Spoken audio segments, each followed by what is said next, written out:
I'm okay. I just smoked another to the face, yeah. She wanna stay. Singing to your bitch like I was Drake, yeah. Don't just try to tell me you love me. Can't keep it real if you really don't trust me. Come with a real, you hip in the front, so you get my meals. I'm gunning for the money in the bank. Coming with a dank, scrolling that tank, rolling with the gang. You sitting out on the sideline tripping. I go to the hole with the rock like Pippin. Yeah. I'm okay.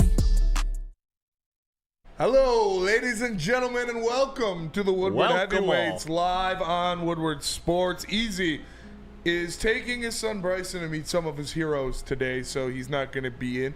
Shout out to Chris for sitting on the desk for him, and shout out to KG for filling in for Chris, and obviously Nick in the booth, but nobody cares about that. Let's go. That's normal today. I told you guys, I said it before the show.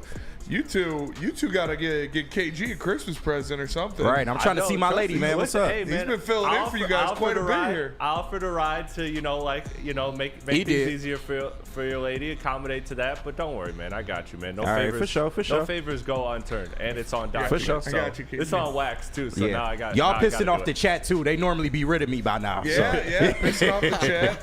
A lot of things going on in the world today. Smash the like button. Subscribe to the YouTube channel. We obviously got a lot to talk about today. Nick Wright being Nick Wrong. We got someone in the Detroit media talking about Jameson Williams out of pocket. Yeah. We got that big nosed fuck needs to go. No, all right. It's aggressive. I'm not going to be that aggressive. That was aggressive. I'm sure he's a nice guy, but we got a lot to talk about. We do. But first, we'll start with this. The Detroit Pistons lose to the Chicago Bulls last night. And if you look at the box score, you saw a good game out of Jalen Duren. 22 rebounds, couple blocks, double-digit points, over 50% shooting percentage. But the box score doesn't read the whole tale, does it, Chris? It does not. This is something that we're gonna get accustomed to deeper in the segment, deeper in the show here, Jalen Duren. But right now, there's a clear issue with Jalen Duren defensively, and that's the issue. The numbers look great. You know, when I saw the group chat line, because I was going back and forth. My girl was making dinner, so shout out to her. It was a nice evening with the lady, and we were chilling. And so I was watching the game. So the numbers looked good. Yeah. But then every time I'm watching it, I'm like, God damn it, what is this guy doing? So Jalen Duren, man, he needs to step up defensively. Offensively, he's looking great. But it's defense that's been the issue. That's been the thing that I've preached. I've said that's the key to the Pistons' success. I know Cade's going to bring it, and he has at a historic pace. Yeah. Now I need Jalen Duren's rim protection to be there. And you're talking about a team that's right now in playoff position without rim protection. You give good rim protection to this team, and now you're talking about a team that can really actually do things in a wide-open Eastern Conference, completely wide open. Yeah, it's tough, man. You know, he's got all the talent in the world. He just can't pull it together. It's getting kind of annoying, honestly. Can we, because I know we're going to talk about Durham later more, but can we just, take a second to just tell all these Pistons fans to relax? Yeah. We weren't going to be the 2 seed in the East this year. Yes. Right. They're still overachieving. We won 14 games last year, man. Yeah. How are you? I'm not saying be happy with mediocrity, but no, actually just take pride in a lot of the progress made so far. And understand that this is a young team, and typically young teams are going to get better as the season progresses. So the fact that they're near 500 right now, give that March, April. Let's see what this team looks like, because I have a feeling they're going to be playing in the middle of April this year. I really do. Yeah, I think so too. And that's all you want. I think so too, and that's all you need out of this team. They're playing well. It was a tough game, but they look to bounce back. They got another winnable game on their schedule coming up next, and we'll see what happens there. But sticking with basketball, did you see the stuff about Joel Embiid and Tyrese Maxey? Yeah. I guess they 76ers not all well in paradise over there in Philadelphia, and Tyrese Maxey's getting into it with Joel Embiid at meetings. Did you hear about that, Nick? Yeah, trouble in paradise out in Philly. I'm here for it. I'm not a fan of the whole basically sitting out all the time, and obviously you have to do that sometimes when you are that injury prone, but I just think it's bad for the NBA. But I mean, Tyrese Maxey, the young guy of the three, calling out Embiid, the former MVP. So I'm all here for being held accountable. I didn't get to read the full article yet, but from the people that I talked to and the people that were like tweeting and everything, it seems like the common takeaway from that article is not just that Maxey called him out, but that Maxey's like the first guy to do this. Yeah. Like that. This is Joel's been there 9 seasons now. Mm-hmm. I think The this is process. 9th or 10th season there. And this is a guy that, is a superstar, an MVP when healthy. And yes, but there's been a certain coddling that's gone on in the organization with him. And Maxey, if anybody's earned a right to call him out, it's not Paul George. It's Tyrese Maxey. So I'm all for it. And I think Philly's in a fine position. The East is still wide open. So, yes, they're not where they want to be, but they can climb back into this race because the rest of the East is so bad. So I'm not too worried about it. And hey, maybe they do a 1-year tank job, get a top 5 pick, and run it back with that big 3. Jared McCain looks good. Yeah. But not just on TikTok on the basketball Hey, court. Pause. A little much. Dropped it there. It's too late to pause. RIP'd the Sixers today. I did, man. They So, wasted Tyrese Maxey. They wasted his career. Do you want him to get out of there? Career. Yeah, why He just not? signed his extension. Yeah, they're wasting him. You said they're wasting his career. Oh, I thought you said wasted like it's over. No, My no, bad. no. Yeah, Currently okay, wasted. okay, my How do bad. you I feel thought- about Embiid that? is wasted at this Yeah, point. yes. But I mean, they haven't been able to do anything. We've seen this story with the Sixers time and time again. You'd have had JJ Redick, you'd have had Jimmy Butler, you'd have had some of the best names over there. I mean, James Harden at one point. Now you got Paul George over there. But it never seems to work, man. And the common denominator is always Joel Embiid. I said earlier, he goes as the team goes as he goes, but he never goes. So I mean, that's the big issue. When are you going to give up the process? Because it has not worked to this point. What makes me believe is going to work now? Yeah. I mean, fuck Philly. They don't deserve anything. They don't. Terrible fan base. One more spot for the Shit Pistons. I could organization. care less. Yeah, and if they decided to add Paul George to Joel Embiid and expect to have those two play games together, I don't know what you're looking for there. But Yeah. speaking of one trash organization going to another one, did you see the literal roof fall off of AT&T Stadium last night? What? A piece of the roof came when they retracted the roof Yeah. in Cowboy Stadium. A giant metal piece fell down. What the Probably to the got sea. it probably got melted off by the sun. Yeah, just Jerry Jones and his shit house falling apart. Yeah. And on top of that, Love to see it. All right. Foreshadowing. we have a Thanksgiving Day game of the Giants and the Cowboys Yuck. with Danny DeVito and Cooper Rush No, God, as please, the starting no, quarterbacks. no. What are we doing here? Can we? It's what America wants.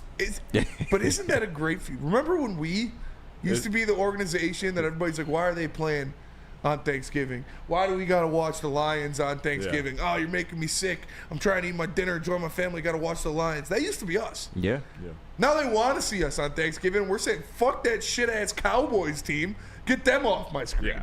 No, it's beautiful. No, it's poetic justice. It's poetic justice. Put it in a song. Like, I love to see this Dallas Cowboys team fall because there's nothing I hate more in sports than that team, that legacy team that's propped up.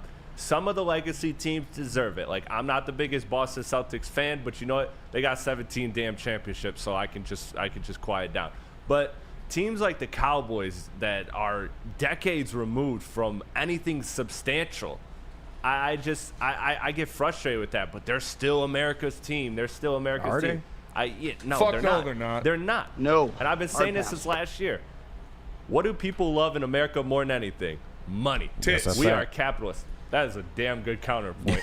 That is a damn good counterpoint. Did you watch the Jake Paul fight? Yeah. America loves yeah. them some tits. That's Yeah, a fact. That was Sydney a fact. Sweeney? America loves them Yeah. some tits. Speaking of tits, we're doing top 5 cup sizes on BDE Oh, tomorrow. I can't wait. So make sure you tune into that one. Nick, how you feeling about this Cowboys downfall? I'm here for it. I mean, there's not many teams that I hate more than the Dallas Cowboys. I would say the NFC North is right there with it when you talk about these other teams, but it's the Cowboys besides that. And Jerry Jones is the worst owner in all of sports. So to have this to happen to his own house, I love it, to be honest. And speaking of this game that we're talking about between Cowboys and Giants, I think this is going to be a straight-up tank game. That's where they're at with these two franchises. Both of them have franchise quarterbacks that have just been, horrible at this point. I don't even know what you do with Dak Prescott in that contract. But these two teams are going to hopefully be in the top 5 for if they want to try and get a quarterback. So I think that's where these two fan bases are actually looking at this game. You think the Cowboys are going for a quarterback? Of course they are. They just signed Dak to a $60 million a year extension. Mistakes were made. Literally, this is the first year of his highest paid quarterback in the NFL. He didn't want to pay him the first time around, and he fucked around and got injured. So now it's like, he ain't got too many years left in the tank. So I keep hearing this Shador and Deion package deal. That's what I've been hearing. I don't know if it's realistic, but I don't want Deion to tarnish his legacy by trying to fix that shit. I don't blame you on that. And I don't know if the Cowboys draft a quarterback. They just made Dak Prescott the highest paid quarterback in the NFL this year. This is the first year of his contract. What are you going to win with Dak Prescott, though? You're not going to win a damn thing. What are you going to win if you're the Cowboys? Then why'd they pay him? That's on Jerry. He didn't have a choice. You're not winning. Yeah. You're not winning anything if you're the Cowboys. That's what history has taught us. That's true. That's what recent history has taught us, and that's my whole point. I don't get why they're America's Bada bing, team. bada boom says Atlanta drafted Penix after giving Cousins a ton of money. That is true. They don't believe in Kirk Cousins long term. Yeah, That's why they did that. Not as much as Dak, though. That was an old man with the torn Achilles. Yeah. Yep. They banking Still on the fact getting the he's going to bag, get though. injured. What even was Dak's injury? I forgot. I don't know, but they paid Dak and labia or CD so something? much money. They still can't win. Bruised labia. Yeah. They haven't paid Parsons yet, so you got to think about that big contract. Have they played Diggs yet? Trayvon Diggs? No, I don't think so. Yeah, so they're screwed over there. They are. You might have to reset the clock at quarterback. I don't know, but yeah, good to see the Cowboys in shambles as always. How about them Cowboys? How about them Cowboys? It's always good to see the Cowboys in shambles. Speaking of another team in shambles, the Detroit Red Wings. Damn.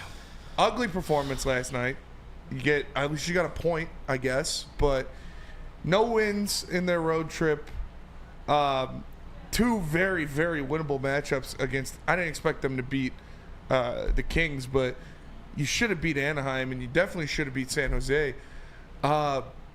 Just an ugly performance. You get 2 goals in the first period, and then you just get outplayed for the rest of the game. The defense is disgusting. The offense is lackluster.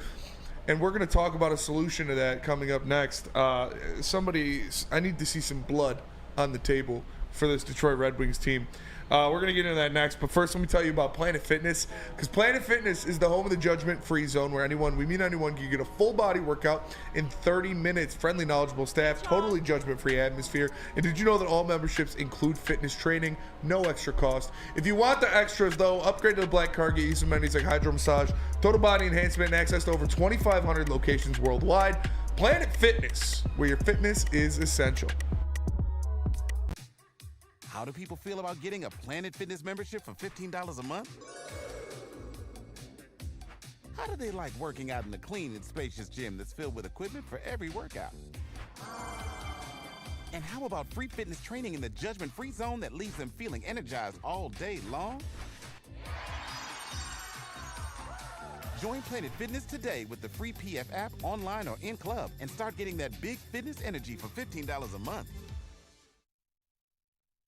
Stop searching for a vehicle and start finding one. Les Stanford Chevrolet Cadillac makes it easy. We harness the power of multiple dealerships and own the biggest selection of GM brands in the area to get you the car you need. With the Les Stanford Group, you'll have access to 4 different dealerships, providing you with more makes, more models, and more choices. We're connected to more than 1,000 vehicles, and with so many high-quality CPO vehicles available, you'll find new car quality at pre-owned prices. You can start and end your search at lesstanford.com today. The New Holland Brewing Company Lions pregame watch party. Every Lions home game live from Second Best Bar, Detroit. Enjoy the pregame hype with a live broadcast every week with Woodward sports personalities like Neil Rule, Sean Belegian, and the Heavyweights.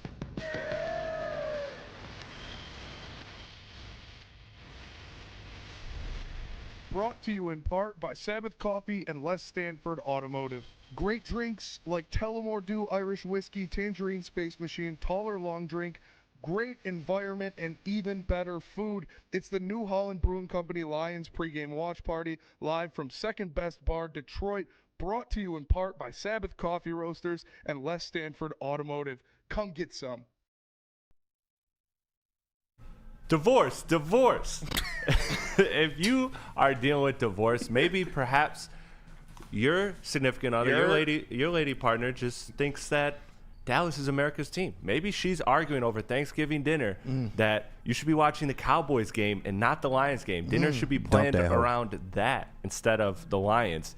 Well, divorce, KDK Law is here for you. Child custody, visitation, any other family issues, Kevin and Catherine at KDK Law in Birmingham will have your back. 10+ years of experience, 24/7 availability. Scan the QR code on the screen right above me or call 248-971-0476. Say Woodward Sports sent you and KDK will pay your filing fee. KDK Law, they've got your back.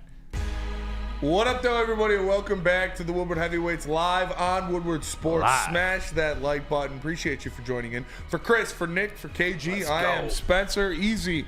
He quit. He's Yeah. never coming back. So we hardly knew ye, but we move on. You Good know? riddance. Yeah, good riddance. Yeah. Just an overall bad person. Ivy was having a good season and he just kind of tapped out. Yeah, That's yeah. it.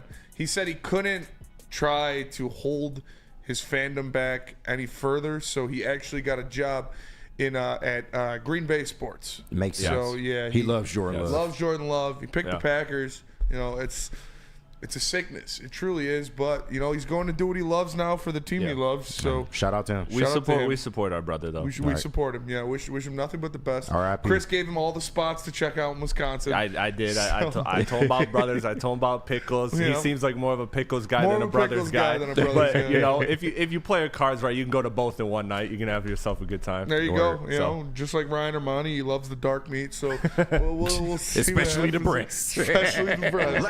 That was a great clip. I love That Ryan. was- our body's the I man. swear to God, I love Ryan Yeah. Ermanni. He is one of the funniest people I know. He is one of the most positive people I know. That shit is legendary, man. Yeah. I love Ryan so much. But going from that to some bad news here. We talked about it a little bit before break. The Detroit Red Wings, they have been disappointing so far this season. You know, we expected them to take a step up from last year. We expected them to be a playoff team this year, and this team will not make the playoffs. I'm booking it right now. Unless some drastic changes happen, and I mean drastic changes happen, the Detroit Red Wings will not make the playoffs. Their defense outside of Edvinson and Mo Sider is laughable. Their offense is stale and disgusting. They get outshot in San Jose by almost 20 shots. They can't provide any semblance of offense or pressure on the net if it's not on the power play. They're the worst 5-on-5 team in the NHL, and you're not going to win a lot of games playing like that. They have been outplayed a majority of their games, even in their wins. They've been outplayed, and Sam Flannel mentioned it on the morning show. Now you've got Talbot and you've got Lyon that are kind of falling back to place. You know, those guys were playing insane to start the season, and now they're kind of going back to who they are, and it's just absolutely bad. Because they were the reason we won as many games as we did, was because they were standing on their head and blocking so many shots. I need to see Lalonde gone. I've been talking about it for about 2 weeks now. I need to see Derek Lalonde fired and kicked out of town. He needs to be fired out of a rocket and sent somewhere else. He is not playing his team how he should. He is not playing these guys, platooning these guys how he should. There is no reason in God's green earth that Lucas Raymond should only have 2 goals right now. You need to get him in more opportunities offensively. You need to put him with guys that are going to set him up. The constant shuffling of your top 6 and other lines is not doing anybody any favors. This guy doesn't know what he's doing. He's not reaching his locker room. He's not reaching his players.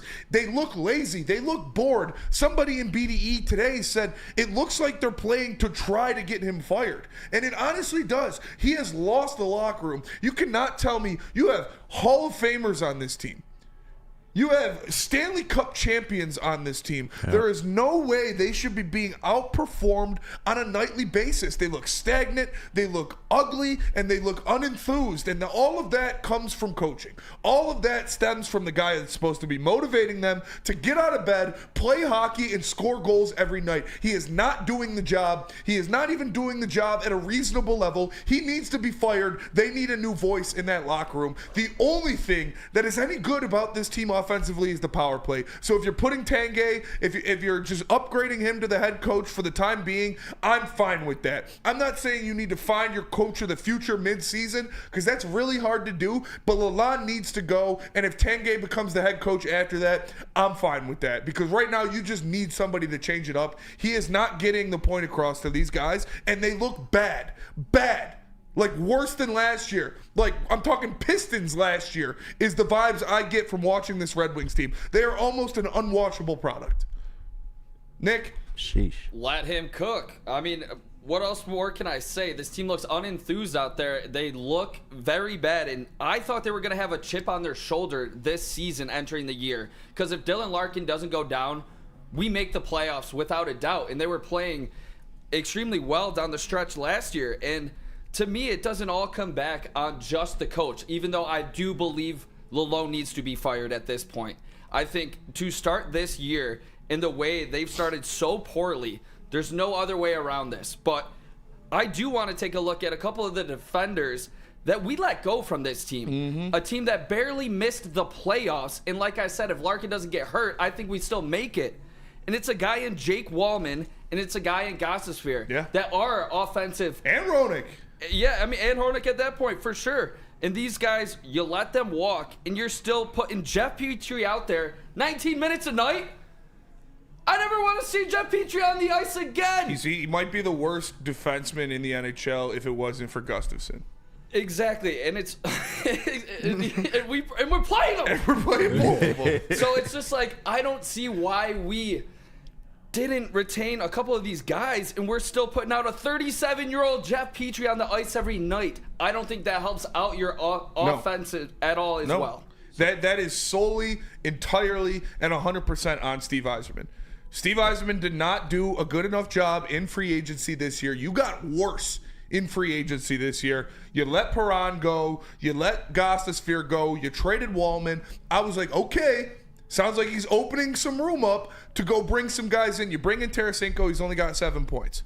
That I don't put on Yzerman. That I put on coaching, because there's no reason Tarasenko should only have 7 points right now. You bring in Gustafsson to try to replace what Gostisbehere lost. He is the worst hockey player I've ever seen in my entire life. And then you got Petrie out there just being a traffic cone. Like, I understand, Jake Wallman and Shane Gostisbehere are not these lockdown defensemen that you need on this team. They are not these good defensive defensemen by any means of the term, but they give you something. They give you an offensive punch. They help keep the puck in the zone. They help rotate the puck on power plays and when you're in the 5-on-5 in the offensive zone. And that is extremely lacking from this team outside of Mo Seider and Simon Edvinsson. Fucking nobody can do anything from the blue line when it comes to offensive prowess. And you let two guys go. You paid to trade one of them, and then you didn't pay the other one, and you had worse players in their stead. Steve Yzerman went all in on Jacob Trouba, and it didn't happen. That is a failure. That is a failure for Steve Yzerman. I love you, Stevie. I hope you get another cup here. I really want to see it. But this was a complete failure by you in the offseason, especially at the blue line. I'm not saying, like I said, I don't want this to sound like I'm saying Jake Wallman and Gostisbehere are these world beaters or top pairing defensemen. But they're a hell of a lot better than anything we have outside of Edvinsson and Seider. You have two defensemen and then four guys who shouldn't be in the NHL. It's embarrassing to watch, and you just let guys walk, man. Steve Yzerman deserves blame there, but he's not going to get fired. That's not going to result in him getting fired. He shouldn't be right now, but no, yeah, by any means. By any means, but we can point out his failures, and that is a failure. Lalonde, I need him fired out of a cannon. I truly do. Nick, I know he's your boy. You know, you chill with him at second best. That's your man. That's your man. Your man's getting That's caught your on fraud mans. charges. He seems like a nice guy. Seems like a very, well-mannered individual. I don't give a shit. You can't coach. So it's a business decision. Yeah. I hope you and your family have a very successful life for the rest of your life. I hope you land on your feet, Newsy, but it's not going to be in Detroit. Yeah. That's kind of where I wanted to go with it, was the coaching is the obvious, but is it the, I don't want to say only step, because I'm not going to say. I know there are people, there are friends of mine that will say, Steve's on the hot seat too. They don't like what Stevie Y is doing, all of that. My argument against that has always been, you know what? Yes, he's been more, I think, cautious than he could or should be, or more conservative with his approach. But ultimately, if he's getting all these prospects that you like, he is building and laying still a successful blueprint. And now it's just about to me finding the right coach and making those moves, making those decisions. It sounds like that's where you're at with it, right? It's 100% where I'm at. He doesn't know how to coach his team.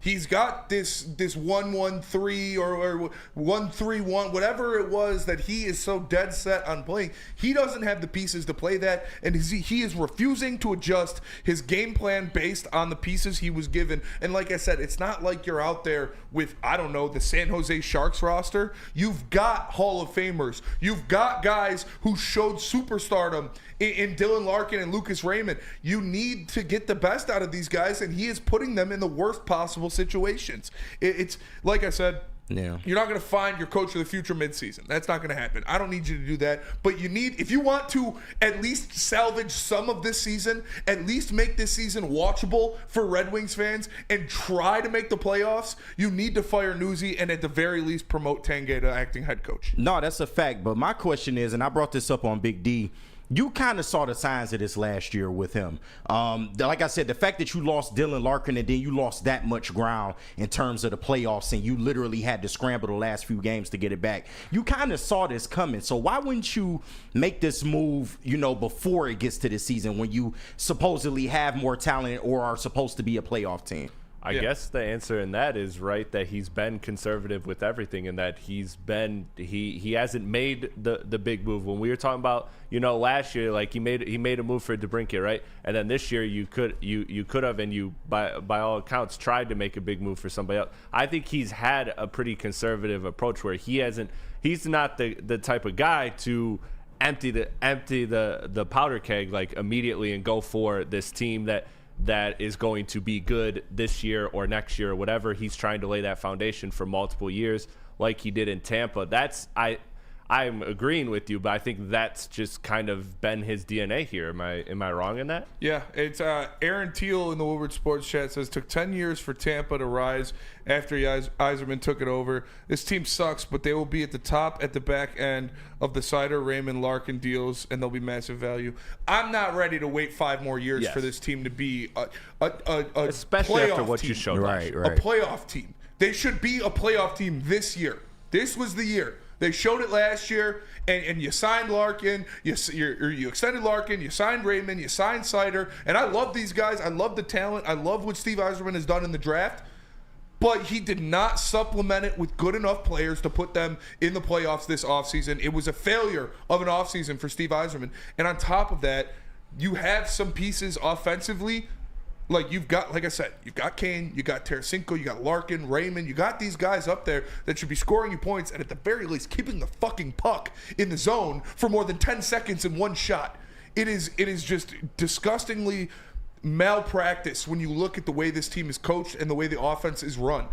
They need someone that is going to tailor it to the players they have to have the most success, and Derek Lalonde has refused to do that. And I'm at the point where this is year 6, like, of the rebuild, of the Yzer plan. And yeah, I do like a lot of his draft picks, but all of them are not always going to work out.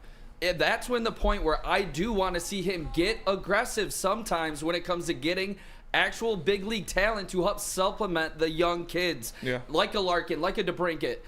Bring in a guy like that. Maybe you sell off one of your, of the last 5 first-round picks. I mean, I love all of them, but or some of those second rounders or third rounders that I've heard so much good things about, but they're not helping you anytime soon. And you can't just have a roster full of young kids at this point. So that's where it's like I would like to see him do more in the offseason that he did not do. And you're seeing it right now on the ice. And, hopefully getting rid of the loan is the big move that this team needs to have. You got to do something. You got to do something. You got to shake it up to give them some life. We're going to go to break. We're done talking about this shit show that they've been putting out there on the ice. Because if you put a gun to my head right now and said pick one of them to make the playoffs, I'm picking the Pistons, and I'm not blinking. Yeah. So we're going to get in the Pistons later. But coming up, we're going to talk about Nick Wright and what he had to say about QB1. Lions, baby. Jared Goff. Lions, baby. Couple Lions topics. And then we'll get into the Pistons in the second hour. But first, Nick, tell us about Feldman. Since 1996, Feldman Automotive has been driven to provide a fast, convenient, first-class car buying experience called the Feldman Advantage. With 18 locations, there's a Feldman dealership in your backyard. Visit FeldmanAuto.com to find the location nearest you. And catch Woodward Sports Network live from Feldman Chevrolet of Novi every other Monday. Feldman Chevrolet, Detroit's #1 Chevy dealer. It's the New Holland Brewing Company Lions pregame party. Every Lions home game live from Second Best Bar, Detroit. Enjoy the pregame hype with a live broadcast every week with Woodward Sports personalities like Neil Rule, Sean Belizean, and the Heavyweights.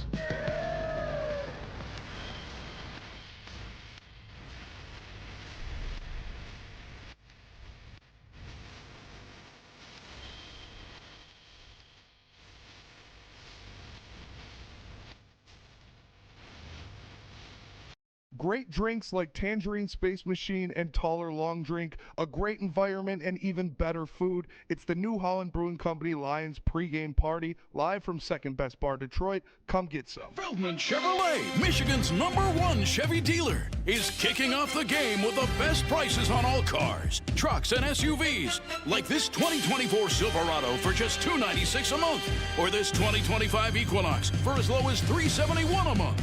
Our locations in Novi, Highland, New Hudson, Livonia, and Lansing means we have the perfect Chevy right in your backyard. Get the home team advantage every day at Feldman Chevrolet, Michigan's #1 Chevy dealer. Woodward and Maine, make sure you wake up with us on game day because we're doing it better than anybody in the city with insights from Detroit sports media legend Terry Foster and rising star Matt Broder. And after that, make sure you check out the New Holland Brewing Company Lions pregame show. It's with Neil Rule and Sean Belizean every Sunday, 10 a.m. to noon on Woodward Sports, live at Second Best Bar in Detroit. Make sure you check it out. Brought to you by Tangerine Space Machine, Taller, your local long drink, Sabbath Coffee, Tullamore Dew, Irish Whiskey, and Les Stanford Chevrolet.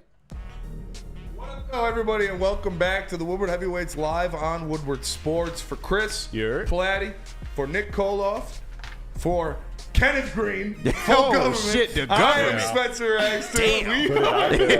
You can't be doing that, dog. We are Woodward Heavyweights. I'm subbing in for 12. Daniel, I guess. Well, yeah, I guess that's what we're doing. Subbing in for Daniel. Like I said, Daniel moved to Wisconsin to cover the Packers.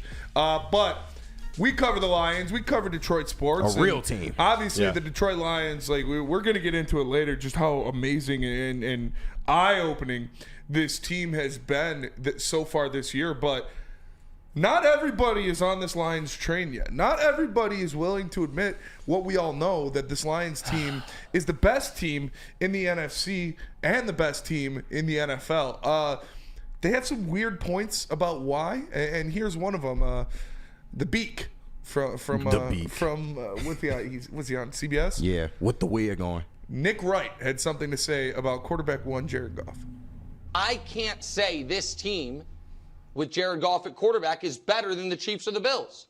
I can't. I won't. In the modern NFL, I think it's very, very difficult to win 3 straight playoff games with a guy, even if he's a good guy, at quarterback. And that's what I feel they have. You can be mad. That's my opinion on the Lions. I'm not going to be mad. You're dead wrong. Like, what? Look, so he even went on to say a civilian at quarterback. He went very disrespectful because I watched the whole thing because I was like, all right, does this get worse? Does this get better? Where are we going with this? It got worse. He also called the Lions the #1 draft pick to beat up on bad teams. Mm-hmm. And so, which is just disrespectful first and foremost. But Houston's a pretty bad team. Yeah, let's go with what his narrative is. So his narrative is he talked about Kansas City and Baltimore, right? Well, what makes them better? What makes them better? The Lions have either the same or more wins than both of those teams, so you can't say they're any worse than those teams. The Lions have the Super Bowl best odds to win. You can't say they're worse there. Goff has better MVP odds than both of those quarterbacks that you mentioned, and is having a better statistical year. KG, I have this graphic I sent in there in Slack. If you could throw that up, just to 1 second. Just to see these. Chris is sending his own graphics. Right, look at this. I'm studious, He getting man. too big for his britches, man. Big desk, big results, big play. Look at that. How long you stay up right there? Look at that. The only thing Patrick Mahomes does better statistically this season is run the ball. Yeah. That's it. You take away you take away that, everything else, Goff has been better. Better completion percentage, yards, touchdowns, interceptions. He threw 5 in a game. So I'm not saying that, no one here is saying that Patrick Mahomes is less talented than Jared Goff. But what you're seeing is a team that's winning games and winning by a big margin. Going back to his point about talking about this team beats up on bad teams. So would you rather be Kansas City just eking out wins? Does that give you more confidence about your Super Bowl? No, it wouldn't. That doesn't make sense. They win these games close, so they're better. Well, guess what? The Lions have done that too. They did that last week against Houston, and they're doing it, and they're going to continue to do that if teams ever do actually get close with them. So the criteria is dumb, man. Just say you don't believe in Goff and say I don't have the data to back it up. I don't have take that for data. I don't have. He doesn't have a valid argument. Yeah. Or you just don't watch the games. That's cool too. And That's you gotta fine. remember, we gotta take it with a grain of salt for sure, because this is the same Nick Wright that took the Chicago Bears to win the NFC this year. Not the NFC North. Fucking joke. The NFC. He had the Chicago Bears in the Super Bowl. This is a guy, Nick Wright, who suckles at the teat of Patrick Mahomes. He is notorious. And LeBron. It's worse than Flannel Sam. He's like super Flannel Sam is what Nick Wright is, the way he sucks Patrick Mahomes off. And he called him civilian. He called him a civilian quarterback, which I don't know what that means. That's really, wild. I don't know what he's trying to say there. That means a guy off the street can come do Jared Goff's job. And he might be right. You know why? If you think about it like Batman's that, a civilian. because this will be the second time in the history of the NFL that a civilian will quarterback the greatest offense in the history of the NFL. Because if you look at the greatest show on turf, Kurt Warner was legitimately a civilian bagging groceries and then comes into the NFL and lights it up. And if you consider Jared Goff a civilian after 2 years of being an elite quarterback in this league, that's your narrative. But my narrative is seeing him as the guy that just went out there and pitched his second perfect game of the season. Seeing him as a guy that's going out there and is consistently week by week putting up the most efficient stats in the league on the least amount of attempts. You can have your non-civilian quarterbacks in Matt Stafford throw for 300 yards when you throw the ball 50 times. I'll take a guy in Jared Goff whose drives have more touchdowns than he has incomplete passes in games. Take that civilian title and shove it up your ass, Nick Wright, because I saw him take a Lions team and do something I've never seen happen before in my life, and that's win a playoff game. And he didn't just do it once, he did it twice. So if the third one's the one that's really got you scrunched in your panties about, if that third win is the one that you really can't get on board for, that's your problem. But I look at this team, I look at the way they're created, and I look at the way Jared Goff is operating in this offense. He is not doing anything on a civilian level. He is performing like an MVP of the NFL, Nick Wright. The most valuable player. He's performing better on a weekly basis than your daddy, Patrick Mahomes, this year. So if you just want to keep spewing that nonsense for no reason other than to get people like me and Chris and Naked KG fired up, go ahead. But your nose is stupid, your hair sucks, and the only take It's worse than Patrick Mahomes or than Jared Goff being a civilian in this offense is the Chicago Bears in the Super Bowl. So congrats, you're 2 for 2 on the worst takes in the world this year. You know what that meme of like if this was that, and it's like the background of the image is utopia, like just a beautiful society. So like if Jared Goff is a civilian, that's what society looks like. Because I mean, he is operating at an exceptional rate here, and that's That's my biggest problem with this take is that look, I understand how important quarterbacks are to the sport of football, but you know what? This Lions team is built specifically to this quarterback and has been built for this quarterback for years in the making. Patrick Mahomes, and credit to his general manager, coaching staff, all of that, for being able to cobble together pieces as they've been losing them left and right. That's good. But this Lions team has been built from the ground up with Goff there the entire time. So you don't need Goff to be Patrick Mahomes. You don't need him to be Lamar Jackson. You don't want him to be that. You want him to be the best version of himself, to play to his strengths. And that's what they have here. So you don't need him to be that. And even if you're looking at giving Kansas City the advantage at quarterback, which, again, I don't know how you do that this year, given the context of this season, these rosters. But, okay, you do that. Yeah. Then factor in the rest of the roster. Point out that I would have had less of a problem with Nick Wright if he would have pointed out another reason for this team not being a Super Bowl team. Maybe that I don't believe that Zadarius Smith was enough of an acquisition to get enough pressure on the quarterback, or I don't believe that Terrion Arnold, a rookie in the spotlight of the playoffs, is going to be able to produce at the level he's producing. Something like that would have been far more viable, far more legit, far more credible. But this is not a guy who's interested in credibility. This is a guy who's interested in clicks. So I don't give a fuck about it. And I look at some of the opinions we've heard of Jared Goff over the year, and especially this year, and some of the guys we've heard give those opinions. You know, guys like Tom Brady. Talking about, like, Tom Brady knows a little bit about quarterbacking in the NFL. Just a little bit. And being a championship quarterback in the NFL, and he is praising Goff all year. Guys like Peyton and Eli Manning, you know, they know a little bit about quarterbacking in the NFL and winning championships as a quarterback in the NFL, and both of them praising Jared Goff all year. Another guy...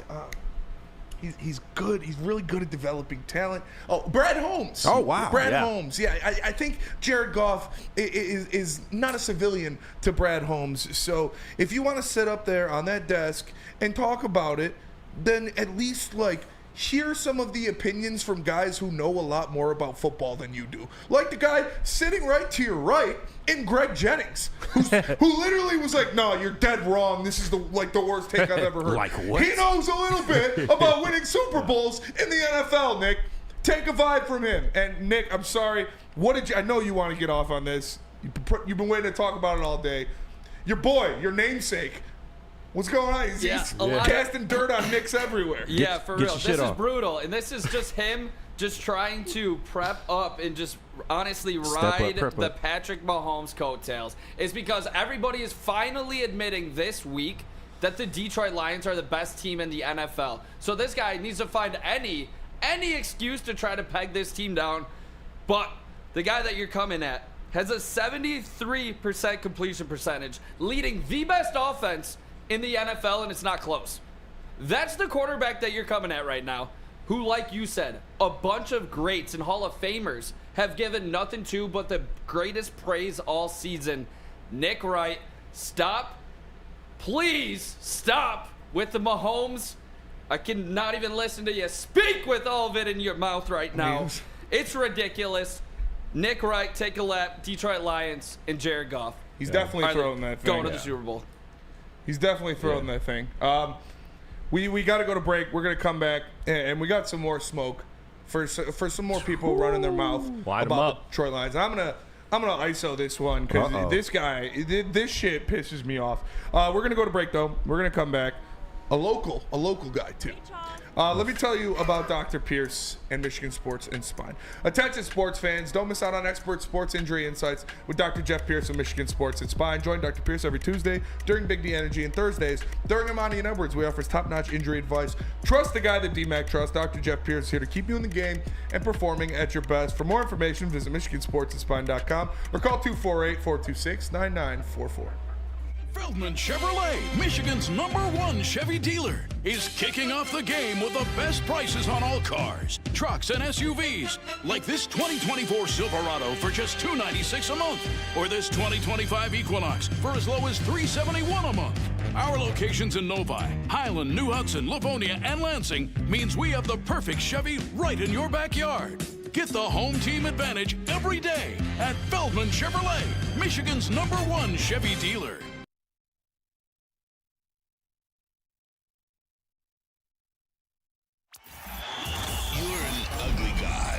That's okay, because you have a hot girl on your arm. Now Woodward Sports and Les Stanford want to reward you for outkicking your coverage. I am ugly as by traditional standards.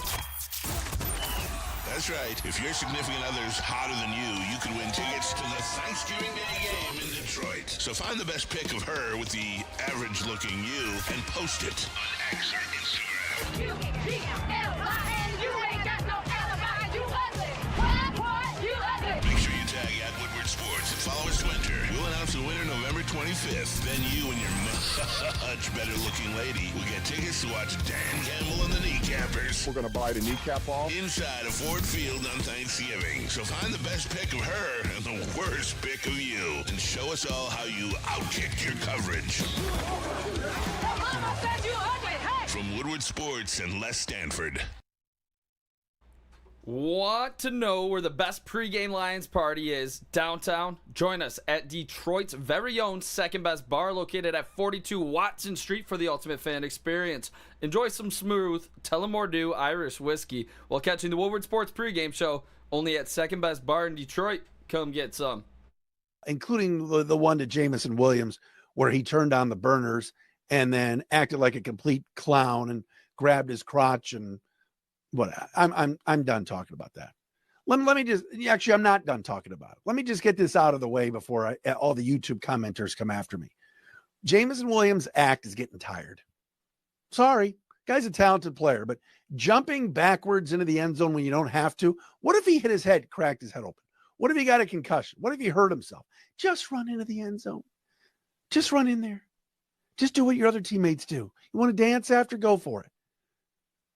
Grabbing his crotch like Marshawn Lynch, whatever. You guys think it's cool? Hey, Breaking T has a t-shirt for it. Awesome.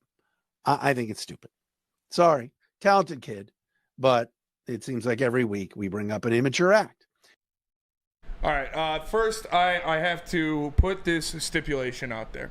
I like the Locked On podcasts. Mm-hmm. Our guy Koo does a great job. Yeah. Great job with the Pistons. Our guy Scott Bentley does a great job. He's the man. Great job with the Tigers and the Red Wings. This is, I'm not even trying to say this like to sound like cool or an asshole or big guy. I've never heard of this guy before today. I'm not even joking. He said the one thing in there that really got me and really fired me up is when he said the Jamison Williams act is getting old.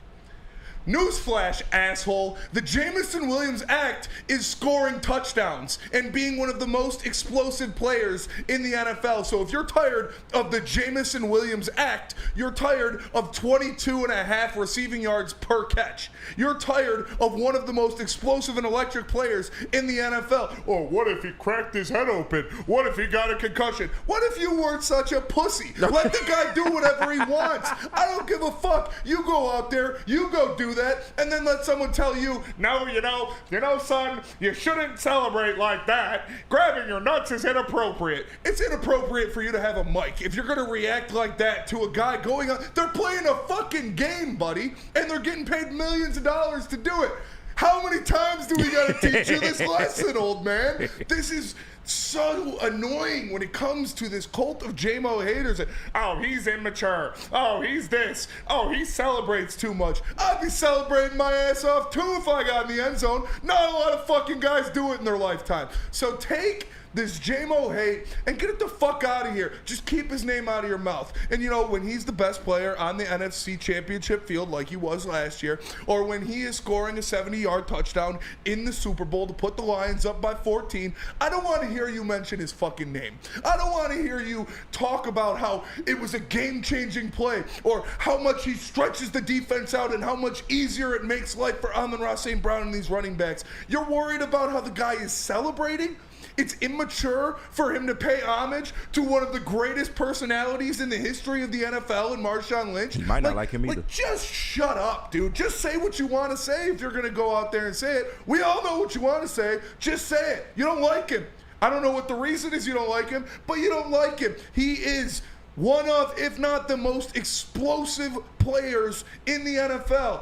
And shit like this is just going to piss him off. Just shut up and enjoy greatness while you're watching it. This is embarrassing, man. It's terrible. Like, the part that pissed me off was the act got me, but it was the what if he would have fell and cracked his head and died. Like, what are we doing here? What his dad or something? Yeah, like, come on, what dog. are we doing here? Like, these are the most coordinated human beings on planet Earth. Now, if I try to do the Marshawn Lynch, yeah, there's a chance I might crack my head and die. But J-Mo, with that athleticism, that coordination, bro, like, he's not risking injury. He's not doing anything like that. It's just, you're right. It's an excuse.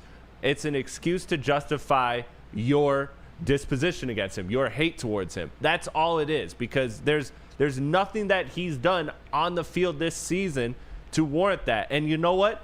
If you don't like him, I don't give a fuck, because you know who likes him? Everybody in the organization, the teammates, ride and die for this man. They go to bat for him. Dan Campbell went to bat for him after a time and point when I wouldn't say he wasn't on his side, but he was very open and transparent about things with Jameson Williams.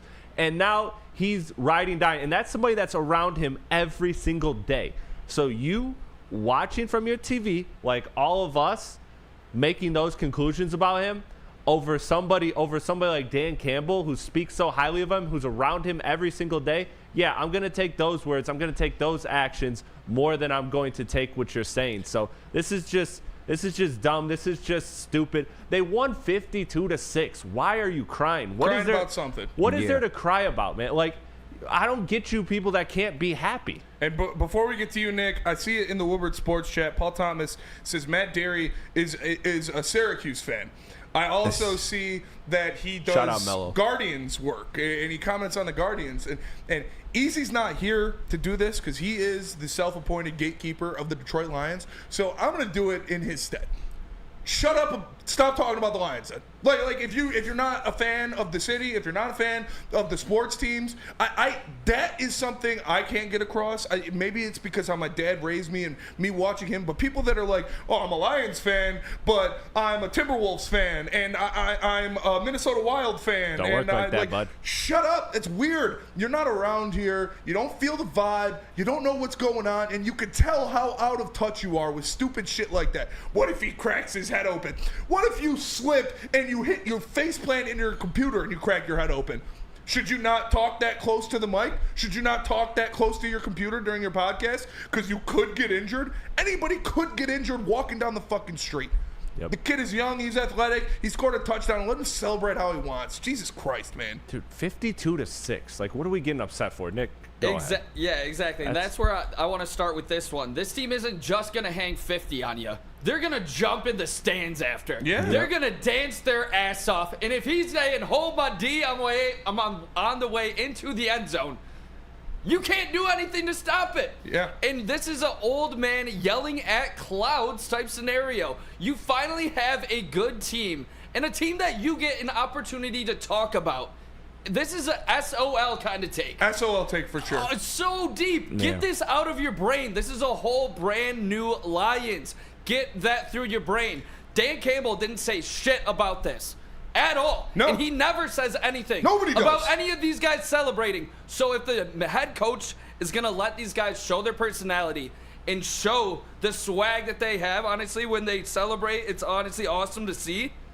Then you can't say anything about it either. And I didn't hear him talking about Amon-Ra St. Brown's celebration where he jumps backwards limpless and hits the ground. I didn't hear him talking about Amon-Ra St. Brown doing standing a headstand on his head, and he could break his neck. What's he doing? Listen, man, if you don't like what you saw out of Jameson Williams, I'll do it for you right here. Hold my fucking nuts, buddy, and keep Jameson Williams out of your goddamn mouth. I don't want you celebrating when the Lions win. I don't want you celebrating his success, because it's little fucking stupid comments like that that just piss me off. If you wanted to say, oh, you missed a block there, or oh, blah, blah, blah, something like that, break down an actual play where he actually does something just to nitpick, I can stomach that more than just talking about bullshit like this. KG, what do you feel about this? I mean, you already know how I feel about this, man. Everybody that does this little act with J-Mo, you already have a preconceived notion about J-Mo. And it's not like, you know, he's Tariq Stevenson celebrating in the middle of a fucking play and then he's getting burnt for a touchdown. Like, as long as the on-the-field shit is equating to, you know, the person, then I'm good. And I'm just sick of this narrative about J-Mo because we know the type of crowd that normally, you know, feels this way about J-Mo. And I ain't trying to, you know, like point to a certain direction, but you know what I'm talking about. But you know what I'm talking about, though. And it's ridiculous at this point. Until he punches a girl on the elevator, until he commits murder, you know, I don't care. Let the man do what he wants. Like you see, he's averaging 22 yards a fucking play. This is what are we doing? This is who he is. He's a goofy, he's a funny, a fun-loving guy who's going to go out there and do shit like this. You want to take away his love for the game because you're offended by him holding his nuts? Stop being a fucking shitty-ass, mad old man and have some fun. It is a game, brother.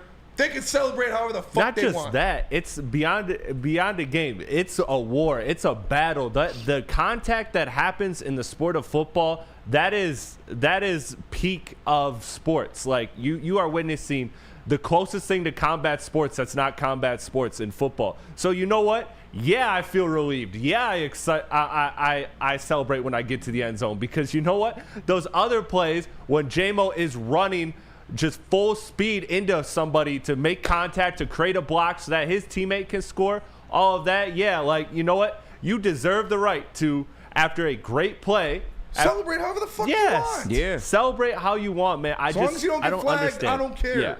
Yeah. And he didn't get flagged. That's the key. That's fair. And to KG's point, like the things we're mad at him about are betting, which we all do. Shout out Caesars, which he did technically legally. Yeah, like, we bet legally here. He didn't bet on the NFL game. You did that, and you legally owned a firearm. Yeah.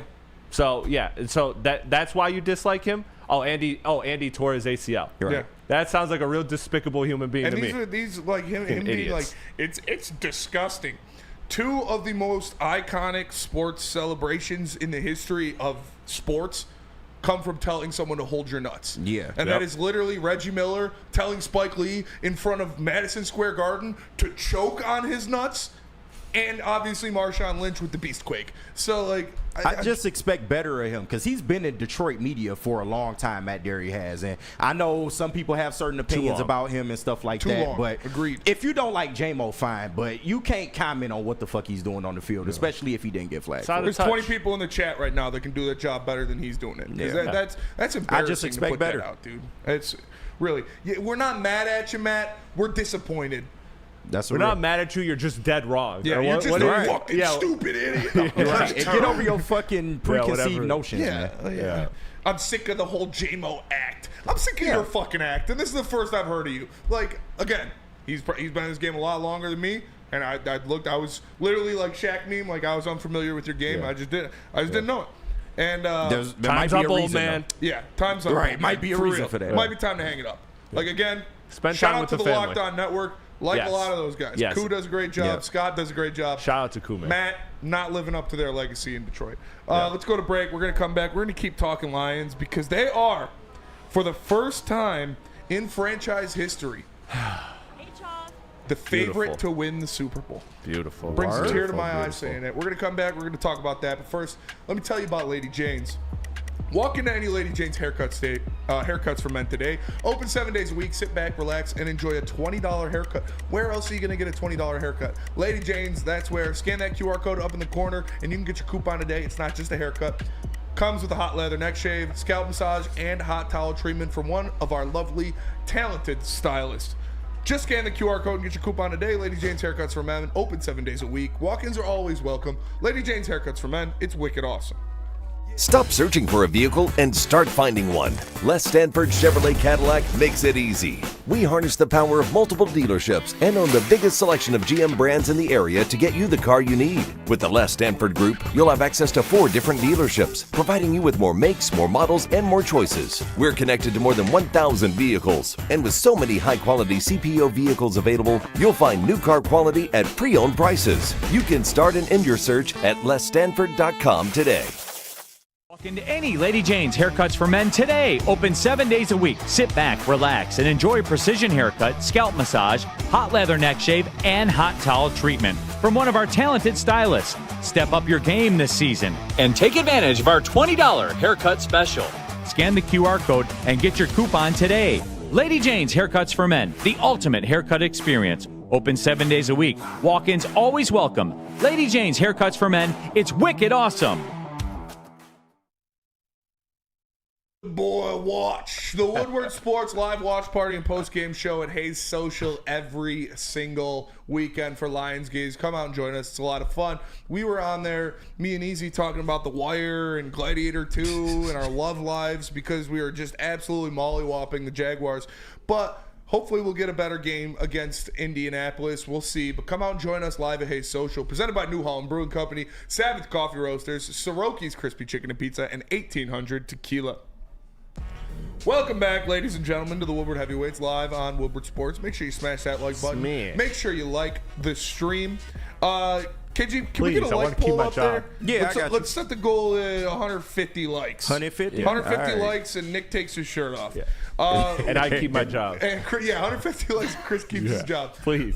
Please. Before we went to break, we mentioned it that officially now, per Caesar Sportsbook, for the first time in franchise history, for the first time in the Super Bowl era, the Detroit Lions are the favorite to bring home the Lombardi Trophy. I believe it's plus 340 what they sit at right now. They jumped ahead of the Kansas City Chiefs after last weekend. Chris, what does this mean to you as a guy who grew up in Michigan, a guy who watched the Lions his whole life, and now finally Lions fans, they are a Super Bowl favorite?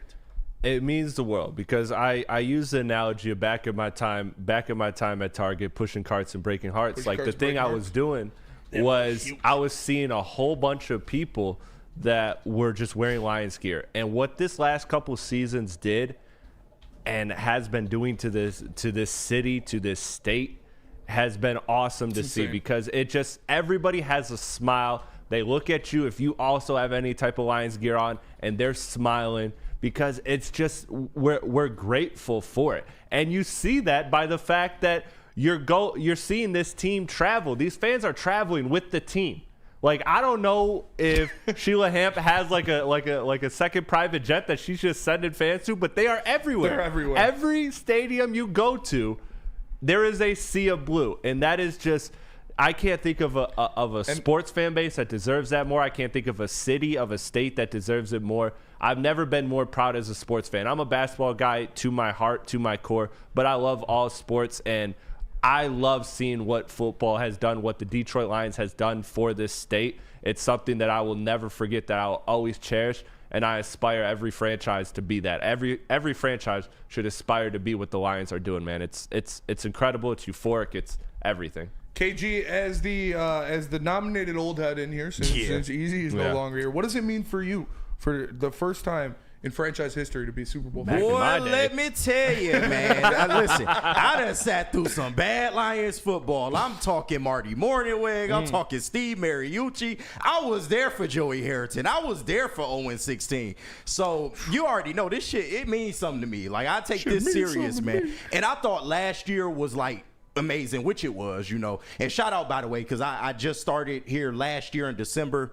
and you know, it's been 1 year, and just all the shit I've seen in 1 year. Michigan championship, Lions NFC championship, like it's fucking insane. But the fact that the Lions are actually a team that, like, I know is not a flash in the pan. Like, I know this shit is legitimate. Like, this is pure cocaine. Like, this is the real deal, man. It means everything to me because, you know, my dad, he was an SOL fan. You know, he raised me to love the Lions, but he always said they never gonna get it right. You know, they always gonna find a way to fuck it up. And for years, I've sat through that and I lived through that, and I actually thought at one point, maybe they won't get this shit right. Maybe we're just cursed, because you saw the way that we've lost games in this town. You've seen what they've done to us in the playoffs when we actually had decent teams.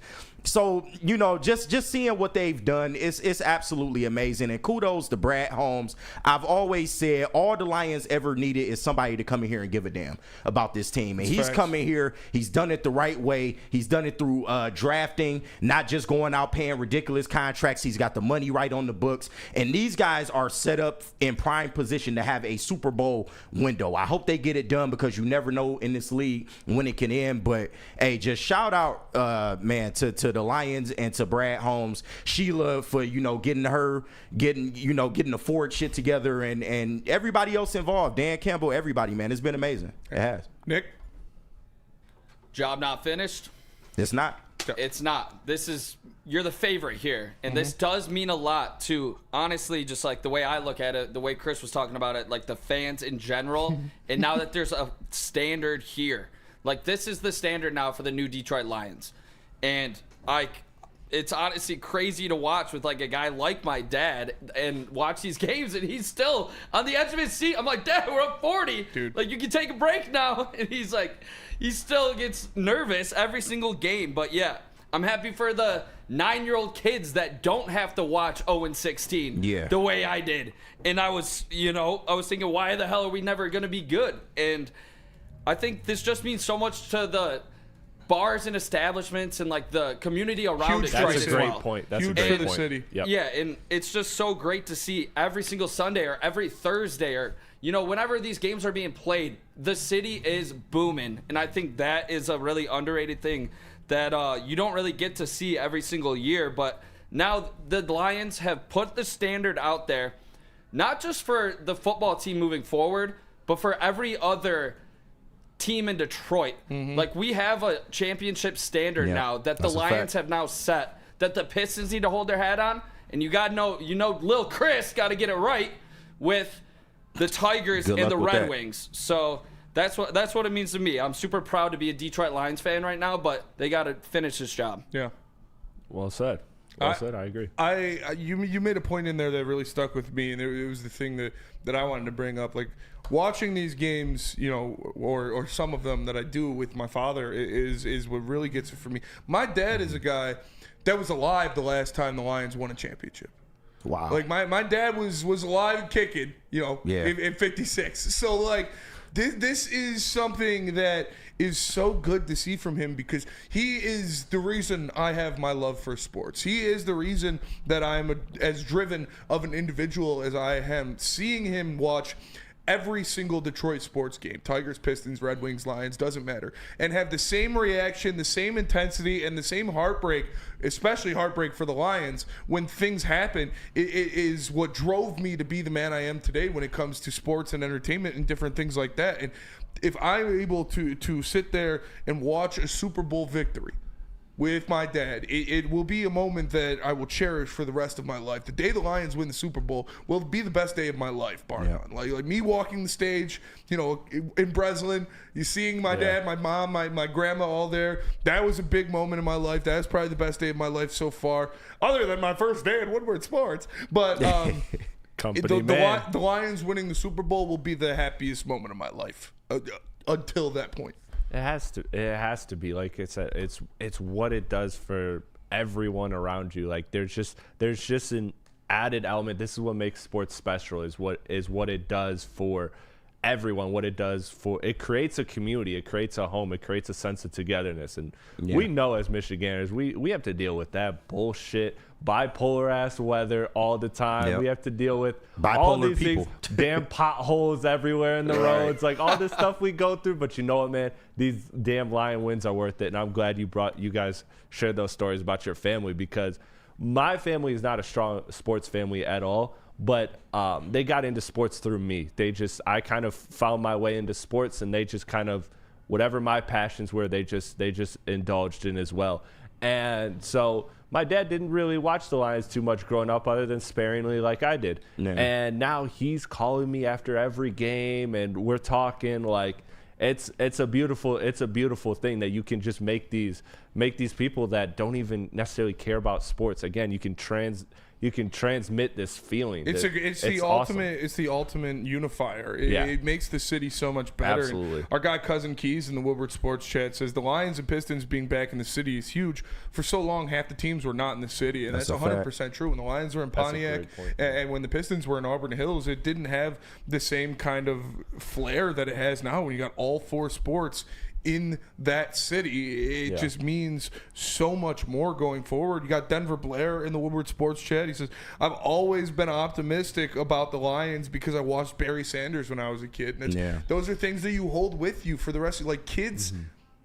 Easy's son is going to know nothing but dominant Lion football. Beautiful. It's crazy. That's insane. It's wild. His original memories of the Detroit Lions are going to be winning playoff games, going to NFC championship games, winning NFC Norths, being talked of as the best team in football. And these are my nephew is not going to know the Lions not in the playoffs. Yeah. For it's like it does things different, and like sports affects our everyday life more than it should, because just like everybody in the chat and everybody here, we're all fucking sickos, and we take this shit to heart, and our days, our weeks, our months depend on our sports team's success. Nick, he's a wreck anytime the Tigers throw a ball. Like if it becomes a 3-1 count, Nick looks like he's about to jump off a roof.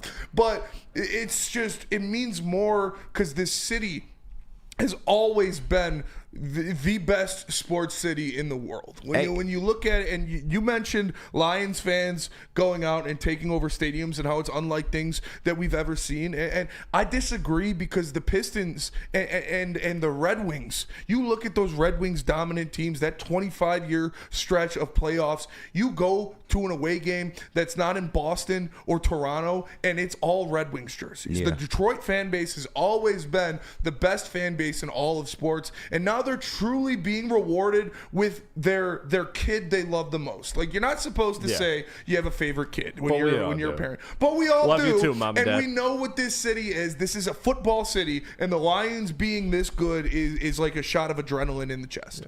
KG, you're I mean, you kind of stole my thunder. I was going to say, we done seen it with every other team in this city. We done seen stretches of I want to say damn near dominance, except for the Tigers. They shit was a little more spread apart, but this has always been a football town, like point blank period, man. So for the Lions to be finally doing this, it's everything that we dreamed about, bro. We prayed for times like this in my Meek Mill voice, man. Facts. No Diddy. And we're going to go to break. We're going to talk about this game they got this week coming up, and maybe this team's peaking a little bit towards Thanksgiving and not focusing on the task in front of them being the Indianapolis Colts.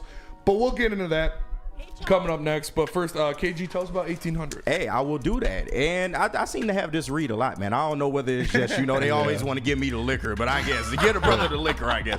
But 1800 Tequila, the official tequila of Woodward Sports Lions watch parties and post-game show. Join 1800 Tequila and Woodward Sports every single Lions game live at Hayes Social in Shelby Township, and celebrate the wins with that smooth 1800 Tequila. Proud sponsor of your and our Detroit Lions. 1800 Tequila. It's the best taste in tequila, y'all. Y'all know what it is. And please drink responsibly. Stop searching for a vehicle and start finding one. Les Stanford Chevrolet Cadillac makes it easy. We harness the power of multiple dealerships and own the biggest selection of GM brands in the area to get you the car you need. With the Les Stanford Group, you'll have access to 4 different dealerships, providing you with more makes, more models, and more choices. We're connected to more than 1,000 vehicles, and with so many high-quality CPO vehicles available, you'll find new car quality at pre-owned prices. You can start and end your search at lesstanford.com. Any Lady Jane's haircuts for men today. Open 7 days a week. Sit back, relax, and enjoy precision haircut, scalp massage, hot leather neck shave, and hot towel treatment from one of our talented stylists. Step up your game this season and take advantage of our $20 haircut special. Scan the QR code and get your coupon today. Lady Jane's Haircuts for Men, the ultimate haircut experience. Open 7 days a week. Walk-ins always welcome. Lady Jane's Haircuts for Men. It's wicked awesome. Countdown to kickoff is here. Your Detroit Lions are ready for another season of grit. Woodward Sports is your #1 destination for all breaking news and Lions coverage. We are Detroit's #1 sports network. We are Woodward Sports. Love Love Woodward Sports? Love wearing clothes? Then you should be wearing Woodward Sports clothes. Check out our full-line merch at woodwardsports.com. Just click on shop. We have all your favorite designs, like Dan Campbell kneecaps, Woodward golf, and of course, our own logoed out merchandise. Men, women, infants, kids all love Woodward Sports. Impress your friends. Impress your boss. Impress your dog. Buy Woodward Sports merch today.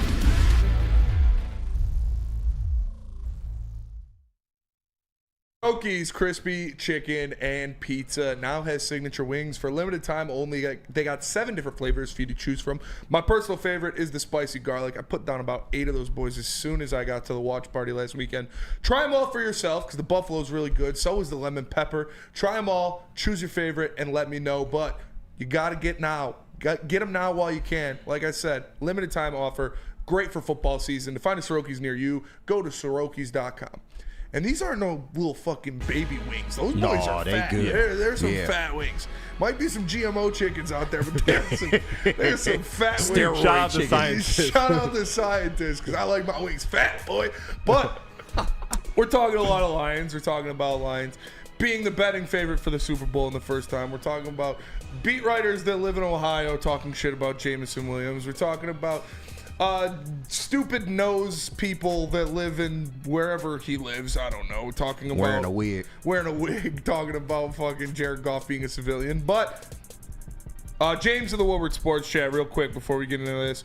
Super chat. Shout out to James. He said, the Lions are the middle child of the NFL. Growing up, ignored, underappreciated, and dismissed. When grown, they're everyone's favorite. Hashtag top 5 cup sizes. They really are. Yeah. They're the darling of the league, and it's awesome. As much as Rams and Vikings fans want to make people hate us, you can't, because we're so fucking fun to watch. Yeah. Looking at that, the Lions have a big game. Maybe not a big game, but they got a potential trap game. I don't think this is going to be a trap game because I think they'll be prepared. Not at this point. But it has the potential to be a trap game. People were calling the Houston Texans a trap game. Going on the road against the number 1 team is not a trap game. This would be a trap game. Maybe coming back from beating slaughtering a Jacksonville team. You got Thanksgiving to look forward to on a short week. You're going on the road against a team you should beat 100%. In the Colts. Do you think this team is looking forward to their Thanksgiving Day matchup against Chicago and not taking this Colts team as seriously as they should? I think if Dan Campbell was here right now, he'd slap you for saying that. No, real that's shit. the Real type shit. That's how Dan Campbell has been. He has gotten these guys to get up for every game. I honestly, the last time I did not see the Lions play Lions football was 2 years ago against the Carolina Panthers. That is the last time I can recall seeing a team that just wasn't up for the challenge, that just wasn't ready for game day. And they've had losses since then, but they've been up for every single challenge. So you know that's what Dan Campbell's going to do. And you know, and truthfully, I mean, I know we could talk like this now that we're Super Bowl favorites. Every game's a trap game when you're a Super Bowl favorite. That's just how we operate. Looking down at everybody. Looking down at everybody.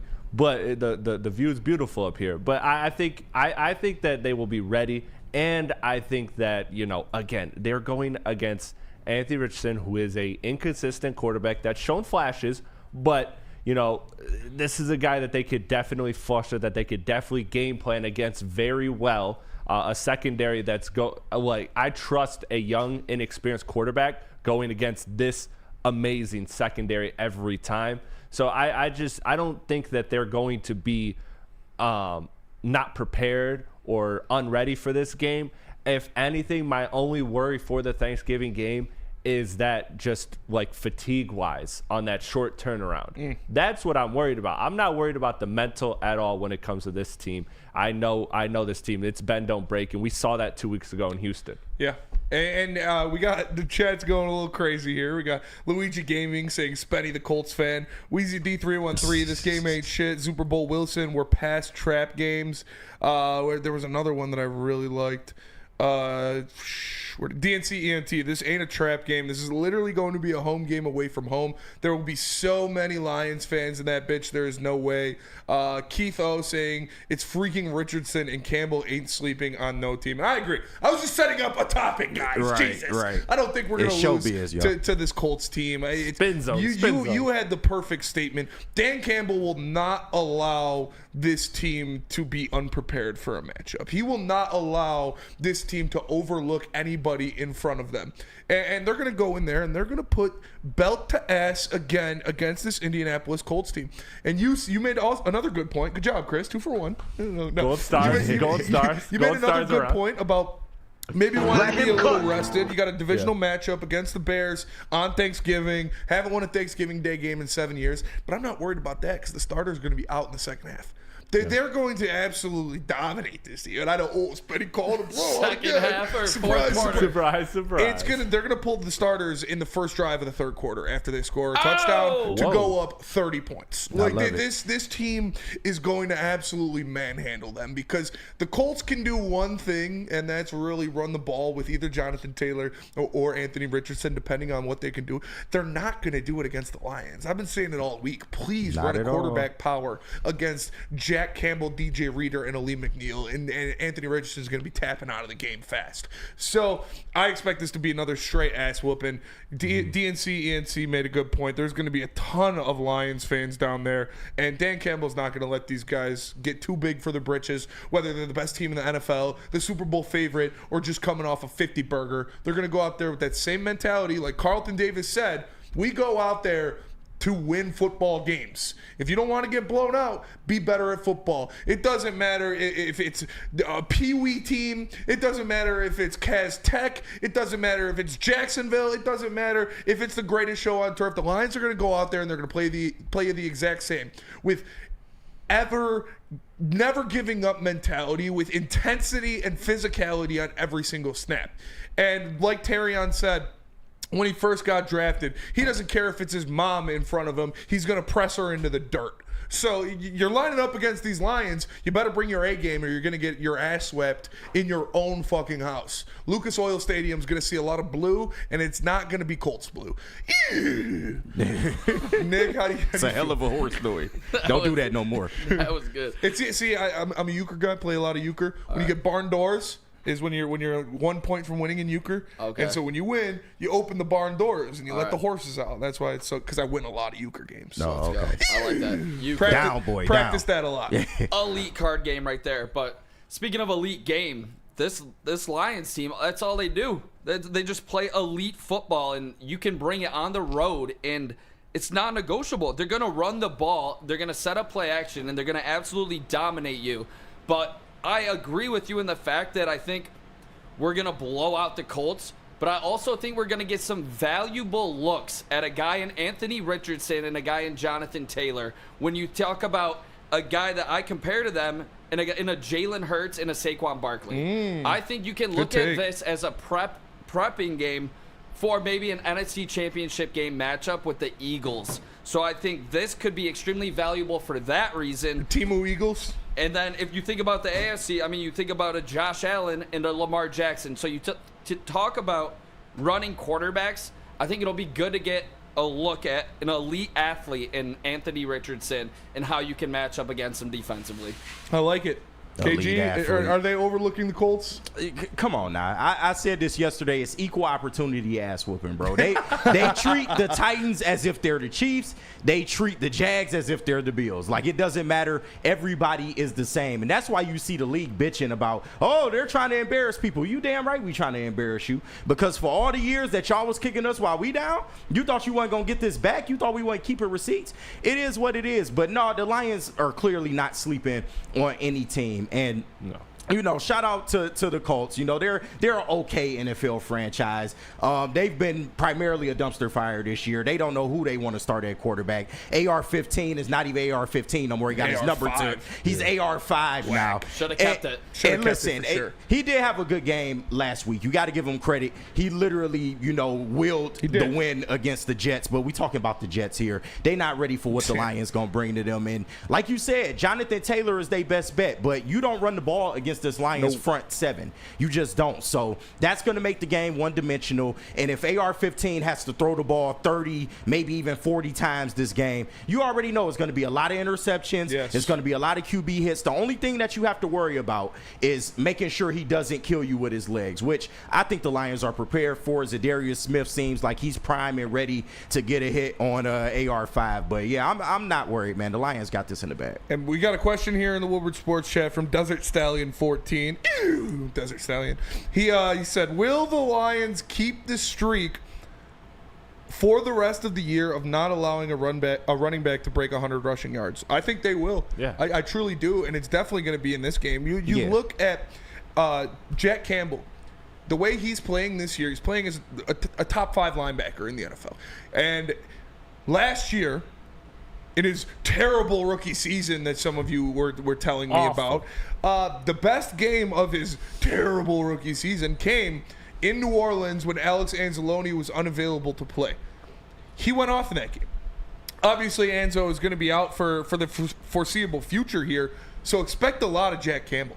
I expect Jack Campbell to be closer to 20 tackles than he is to 10 in this game. I think he is going to be all over that fucking field, running sideline to sideline, running down Anthony Richardson. Jack Campbell, okay, maybe close. I'll put it right at 15. 15 total tackles for Jack Campbell and a quarterback sack. He is going to have an insane game, and I expect Brian Branch to have a forced fumble. Whether it's on Jonathan Taylor or Anthony Richardson, he's going to be close to the line of scrimmage. He is going to be attacking people when they get the ball and delivering the boom when he can. So I expect him to force a fumble out there. Not you two. They're going to keep that 100. The one I guess you're most worried about probably is you're worried about the McCaffrey game and you're worried about the Cook game. But those two, I still think the Lions, look, their identity, their foundation is stop the run, make you pass. And then we also, by the way, got the best secondary in the league. That's what I was getting to, is you have the best secondary. So go ahead, have fun passing against the secondary, because you may get a couple 100 yards, but you're going to turn that ball over and you're giving it back to the best offense in NFL history. So Runyon 99. It's just a great recipe. Says Rodrigo will force a fumble. I see it. I think Rodrigo might get an interception. Ooh. I think he's due for one of them. He's due for one of them. He's got great hands. He's got great ball skills as a former safety. I think they're going to send Jack on a lot of the pressures, a lot of the blitzes. Yeah. And so Jack might be hitting Anthony Richardson as he tries to throw the ball away, and Rodrigo comes over there and makes a play. We've seen him have an interception already in a big spot in the playoffs. So Speaking of calling our shots here, I mean, I've been waiting for one for the rookie. Yeah. Terry on time. Oh, yeah, in that's Indy. a good call. In Indy? Come We've on. been waiting for it. Terry on pick. That's what I'm going for in this one. I like it. I like it. We're gonna go to break, and we're gonna pivot a little bit. We're gonna talk about some Detroit Pistons because they lost last night, but they have been playing very well. They've been very fun to watch. We mentioned it at the beginning of the show, but it might be time to have a conversation about Jalen Duren. The show sheet is aggressive. I ain't gonna lie. I ain't even see it. Show sheet is They're aggressive. calling you Crash Out Spenny today. I can see why. Show sheet is aggressive for sure. I can Let's see go to why. break, and we'll talk about Jalen Duren and his defensive struggles coming up next. But first, let me tell you about Caesars Sportsbook, the official sportsbook of Woodward Sports. My Your boy first Spinny bet, on a heater too. 25. I am on a heater for sure. Shout out the Houston Texans, cashed another one last night. Your first bet from $25 to $1,000, you can get back in bonus bets if it doesn't hit. All you got to do is scan the QR code, use code word Woodward 1000, and you can get that bet back in bonus bets. Caesar Sportsbook, easy to use app. Everything you need, all the great lines, all the props that you get in all these other apps. Don't worry, they got them on Caesars too. So make sure you download it. Use code word Woodward 1000. Get your first bet back if it doesn't hit, up to $1,000. Caesar Sportsbook, the official sportsbook of Woodward Sports.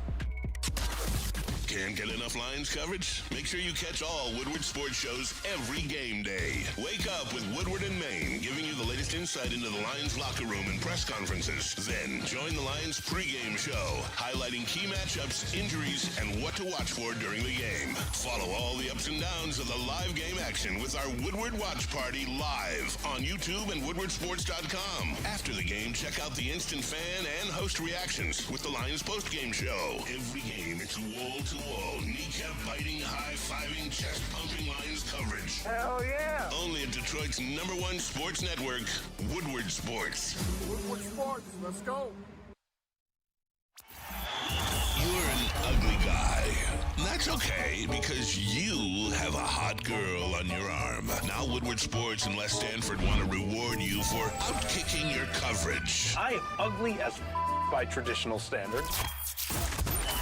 That's right. If your significant other's hotter than you could win tickets to the Thanksgiving Day game in Detroit. So find the best pic of her with the average-looking you and post it on X or Instagram.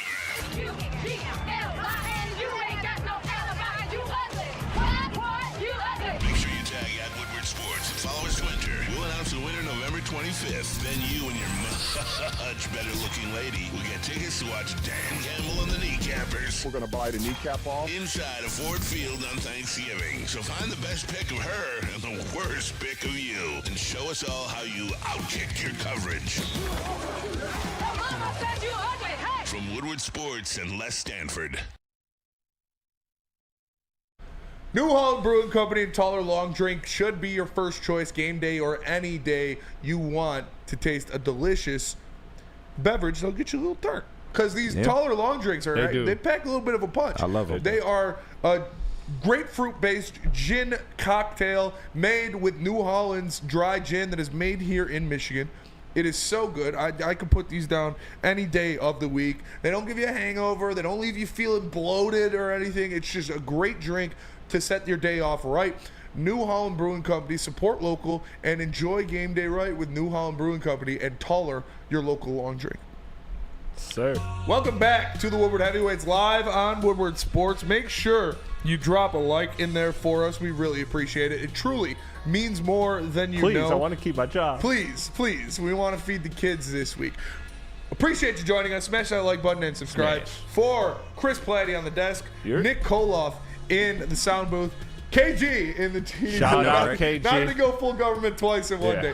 I am Spencer. We are the Woodward Heavyweights. And to turn the tone a little bit here, the Pistons, they had it was a disappointing performance against a very, very winnable game. A game they should have won flat out. They didn't turn the ball over. They had less than 10 turnovers in a game for the first time in 20 years. Not actually 20 years, but it feels like it. Yeah. Cade was great. And they just didn't get it done. And a big factor of that where if you look at the box score, you wouldn't think it, but Jalen Duren really was not up to snuff when it came to defensive availability in the paint. He had a good game. He's a double-digit scorer, over 20 rebounds, couple blocks, but there were just blatant situations where he looked bad defensively. Chris, you're the basketball savant, truly the basketball savant. What's going on with Jalen Duren? I mean, look, you saw a game where the tape and the numbers give you a different story, and that's really what it was. Is like you saw in the fourth quarter, Jalen Duren go under a screen for Nikola Vucevic, who's hitting threes at an alarming rate. Literally, I'm looking at the TV, and every time I'm looking at the TV, like he's unloading the clip from three. But this is a consistent problem with Jalen Duren specifically that I want to highlight because, there's 5 games that the Pistons have played against what I would call stretch bigs or just shooting bigs. And that is Brook Lopez in Milwaukee drops 29. Cooked us. Vucevic last night dropped 29. Cooked us. Beef Stew. The Lakers, Anthony Davis. Sorry. They actually closed with Beef Stew because of Anthony Davis. So Anthony Davis doesn't shoot the 3 ball, but operates on the perimeter a little bit. Still giving Duren the problem. Towns, 28. Miles Turner, 20. All of these are above their player averages. And that's one thing, and I know we aren't asking Jalen Duren to be a scorer. In fact, I want to shoot him some bail and say that there is some adjustment periods going on because this is the lowest field goal attempts per game he's had in his career. So I do understand the struggle that he's going with. But if you are not a scoring center, you cannot let the other center be a scoring center. You're creating a 10, 20-point difference in one position that then Cade, Ivy, and the rest of the team have to make up by winning their position battles, that the bench has to make up by winning their position battles. So to me, I do think, though, and J.B. Bickerstaff did say that he likes to keep his center near the rim, for paint protection, and I get that. But you know what? This defense has been very good rebounding the ball. Cade Cunningham is one of the best rebounding guards in the NBA. Ivy's a good rebounder. Tobias Harris has been a disappointment shooting the ball, but he's been a very good rebounder. Yeah. They have good rebounding. They have good size, good defense to be able to allow Jalen Duren to stretch the floor and play the bigs. And I think it's partially just Jalen Duren, partly coaching, partly them not wanting to take Duren out of the paint, but they tried to do some things by throwing Duren on Pat Williams and switching Tobias onto Vucevic, but then it led to offensive rebounds. The answer is just simply Jalen Duren. He is one of the most physically imposing centers in the NBA, so he is not going to allow himself to get beat on the glass. He's one of the quickest centers in the NBA, so he is not going to allow you to, after shooting, you're not going to beat him to the rim to get that rebound if that's really what you're worried about. He has to just step out and guard these centers and do it better, because these stretch fives have been a absolute killer to us as Pistons right now. That 5 games I said, they're 1-4 in those games. And the one game they won was the game they closed with Stu, not Duren. Yeah. You forgot about Miles Turner, too. Yeah. Miles Turner yeah, went that's off what I too. said. Yeah, Miles Turner had 20. It's crazy. And Miles Turner don't score 20 points. Like he's one of those guys that he gets you 12 and plays decent defense, and that's it. Or good defense, I should say, and that's it. That's my problem, is Jalen Duren is not scoring enough, which we're not asking Jalen Duren to be a scorer. So he has to pick it up defensively, because you are creating 10, 20-point holes for this team that they have to climb out of. And it's just, it's not feasible, man. It's not feasible. So Jalen Duren needs to be better. And again, part of it does have to be on JB Bickerstaff to encourage that, to encourage him to go out and guard those stretch bigs and make defensive adjustments that allow Duren to believe he can leave the paint. Yeah. Because I'm not going to all put it on Jalen Duren's IQ, but I do think that's part of it. It's a lot of it. It's a lot of it. I would say it's more than half of it. Yeah, I'm not saying it's not, but I am saying that part of the blame pie, if your coach is telling you protect the rim, that's part of the blame pie as well. You have to protect the rim, but you also have to get your hand up on shooters. Yes. Right. And protecting the rim, he's not even good at that. Yeah, he's not. He's lazy on help defensive rotations. And that's why I look at it. I said I got something for you guys that I just thought of. Don't kill me for this. All right, it just popped into my mind. Let's hear it. Go get fucking Dwight Howard. Come on, dog. Go throw some money at Dwight Howard. Smitty, I expect better out of you. You know the guy's gonna play hard. No, Diddy. But you don't do that. It's full Diddy with Dwight. But honestly, I am a fan of guys with big butts. Dwight Howard. The last time we saw him play in the NBA, it was a couple years ago, but he runs hard. Yeah. We know he defends. We know he can rebound. Even at his age now, he can rebound and defend better than a lot of players in the NBA. He wants to play in the NBA, so if he's given an opportunity, he's going to play his fucking ass off. I can guarantee you that. So if Duren is being lackadaisical or sloppy on defense, which he's been prone to do in a couple of games, throw Dwight a bone in there. What do you mean? I don't know, man. You got who are these guys at the end of your bench anyways? It doesn't matter, I feel you, but Philly, you're gonna have to get to them before Philly does with Jared McCain, Kyle Lowry. There's a lot of enticing. There's a lot of enticing options. They can have his ass. Yeah. I'm just saying, you need guys that play hard. I'm sick of having a 7-foot athletic freak in a Detroit Pistons uniform that doesn't play hard. Yes. It makes no sense to me. You could be the best defensive player in the world if you're Jalen Duren. You could be Rudy Gobert. Rudy Gobert won 4 Defensive Player of the Years, and he's a terrible defender. Horrible. All you got to do is rotate and block shot. He's not playing hard. That's what it is for me. Yes. That is inexcusable. I don't care how old you are. I don't care how talented you are. I don't care what your coach is telling you. He is being lazy. You can't be lazy in the NBA, no matter how athletic you are. Yeah, Give me somebody that's going to play hard every single possession, any day of the week. I'm showing Rudy Gobert tape ad nauseum to Jalen Duren, because you know what? For all the flaws we make fun of Rudy Gobert for, you know what he is? A max player in the NBA. He has a max contract, which is ridiculous. We all agree it's overpaid, but you know what? Here you go, Jalen Duren. If you want the bag, this is how you get the bag. And I think that message needs to be translated to him. And maybe a better message that can be translated to him is look at Jared Allen in Cleveland and what he's done. Keys to wisdom says Spenny is way off. Duren is nowhere near lazy. Go watch a game. Yes. No, And tell me he's not lazy. Yeah, come on. He's lazy on defense. He's late on rotations, and he's sloppy on the block. It's defense is like 80% effort, 20% timing. Yes. And the 80% effort isn't there. Yes, If I you- agree. That's a fact. If you put Isaiah Stewart's motor in Jalen Duren, I've said you're this. talking Yeah. about an absolute superstar in the Hall of NBA. Fame. Yes. I've said this.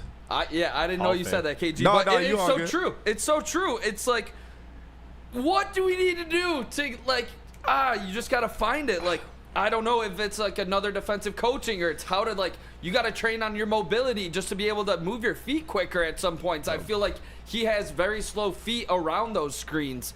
And I don't know if you can help fix that, but we know he can jump out of the gym. Yes. We know, so he shouldn't have any problem on defense protecting the rim. But it's like, can he start to get out on those stretch fives? We need him to. If I see Brooks Lopez go off for 30 against the Detroit Pistons again, I'm going to lose my mind. Yeah. Because I am so sick of all these stretch fives. And we don't have one. And that's been, and you nailed this, Spencer. So I'm glad you said that about the athletic bigs that aren't putting in effort defensively, because there's a reason Brook Lopez has killed us for not just the last 3 years, but his entire career. Yeah. There's a reason why guys like Vucevic have been Piston killers for years. It's because we have had a consistent problem of having great athletic, uber athletic centers, the top 1% of NBA centers in terms of athletes. And yet they can't figure it out. They take plays off, and that's always been my gripe with Andre Drummond. It's unacceptable. Are you ready to, if this continues, how long before you're willing to bench him for a game or two and just do Stu and Paul Reed? I'd do it today. You do it today? I would You're do it today. And that would say something coming off of that performance. Like I said, 22 rebounds. Shot great from the field, had a couple blocks. Yeah. Didn't matter. He was getting his ass whooped. And this is just after movement. Keys is in here box score watching. Box score watching guy will say Jalen Duren is one of the most underrated players in the NBA. But people who actually watch these games, people who actually watch him when he's playing defense and when he's rotating, they see it. So if you're not watching it, you're not going to see it. Right. You're going to see the box score fill up and be like, damn, he is great. Look at how much he rebounds. Look at what he does. Watch him play some games. To be honest, he barely gets over 10 rebounds a game. He just happened to be lucky and in good position in this game. But, I mean, the pick and pop is terrible with him. And it's want to with him. I mean, you can't call it nothing else but that. He's got to want to go do that.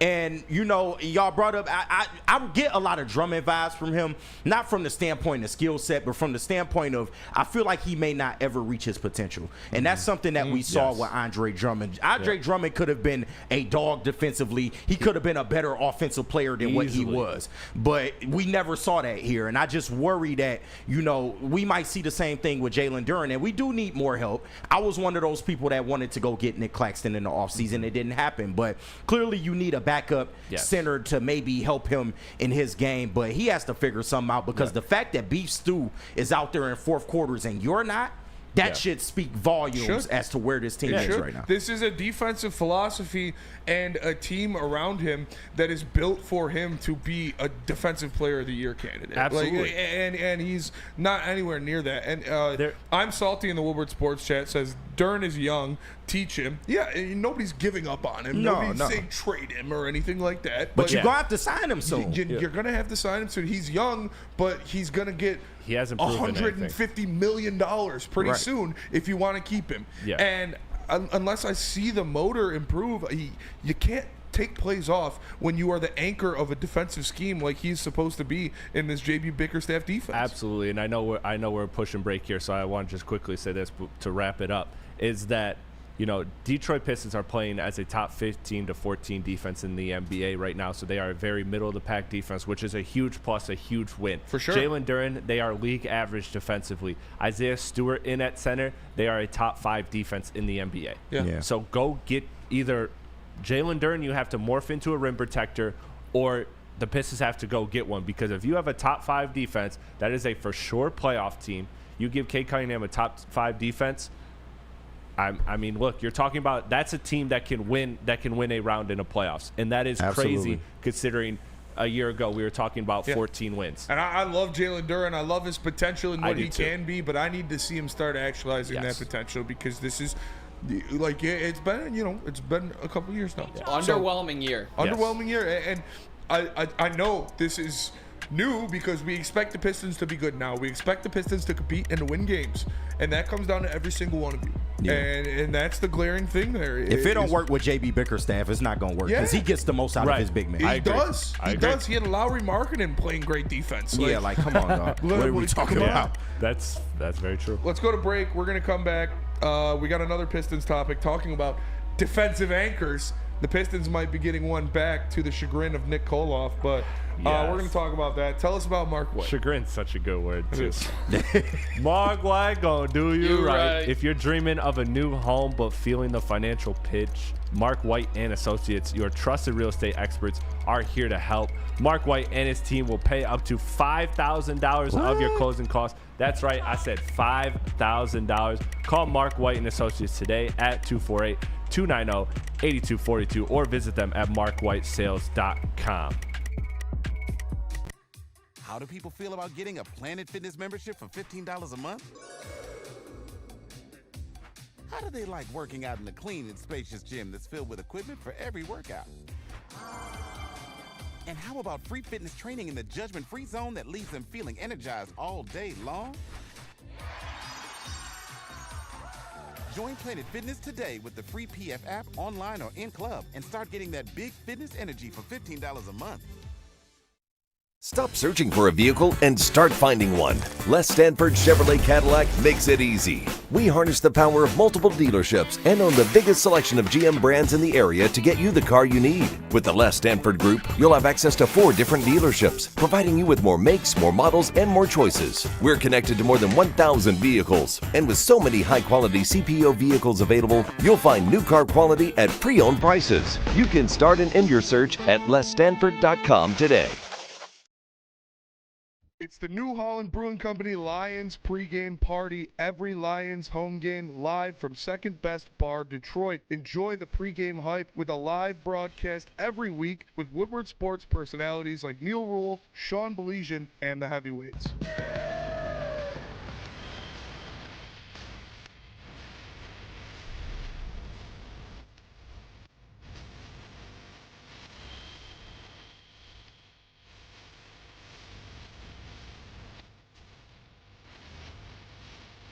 Great drinks like Tangerine Space Machine and Taller Long Drink, a great environment, and even better food. It's the New Holland Brewing Company Lions pregame party, live from Second Best Bar, Detroit. Come get some. Woodward Sports and Les Stanford want to reward you for being ugly. If you outkicked your coverage, if your significant other is leagues out of your league, make sure you take a picture of yourself and your significant other looking much hotter than you, and you could win tickets to the Thanksgiving Day game. All you got to do is post it on X or Instagram with hashtag Woodward Tickets. Follow us at Tag Woodward Sports, and you could win. Outkick your coverage from Woodward Sports and Les Stanford Chevrolet, Cadillac, GMC, and Buick in Dearborn and Ferndale. What up, though, everybody, and welcome back to the Woodward Heavyweights live on Woodward Sports. Make sure you smash that like button. Make sure you share the stream. For Chris, filling in for Easy being a great dad right now. For Nick, for KG, I'm Spencer. We're the Heavyweights. Shout out to our guy Jordan. Jordan came in and did the pick'em with us. Shout out to him, Miranda. They sent me a picture on Instagram watching the stream. Loyal watchers, loyal listeners. We appreciate you guys for showing us some love. One of the only people to keep Nick out of a glizzy soup. Yeah, Jordan, one of the few people to keep Nick out of the hot dog soup because he did end up losing the pick'em. That's a skill, man. And That's a skill. A small fraction of the population can say that they've done that as well. But we're talking about Detroit Pistons before we went to break. We were talking about some of the lack of defensive prowess on this team, especially from their front court. They're getting back somebody who could be a top 5 defender in the NBA when it's all said and done in Osler Thompson. I know Nick doesn't want to hear this. I know he's just pissed off in there flipping stuff because he wants more Wendell Moore or what's the guy? Wendell Moore Jr. Wendell Moore. He wants Jr. more Wendell Moore minutes and less Oscar Thompson. But all joking aside, Oscar Thompson is an elite defender in the NBA. He is an elite rim protector and rebounder. When you look at his stats in his rookie year, when he was up there with blocks and rebounds through the first 3 weeks of the season with Jokic and Gobert and Miles Turner or whoever it was, bringing that back is going to mean so much for this team defensively. Absolutely. That's my two questions: is can he shoot or shoot better than Tech or Tobias, who've been struggling? Tech can hold the seat on the bench, honestly. Yeah, Tech is. Because neither of them could shoot at this point. At least Asor is an athletic freak, and he's going to play that's masterful defense. That's what I'm getting at. Is carving his way into the rotation. Is I think he can shoot better than Tech is right now, at least. Obviously, Tech was lost much. He looked very promising last year. He got zapped, bro. But the other question is, can he play a small ball 5? Because we just talked about Duren. We just talked about the rebounding issues.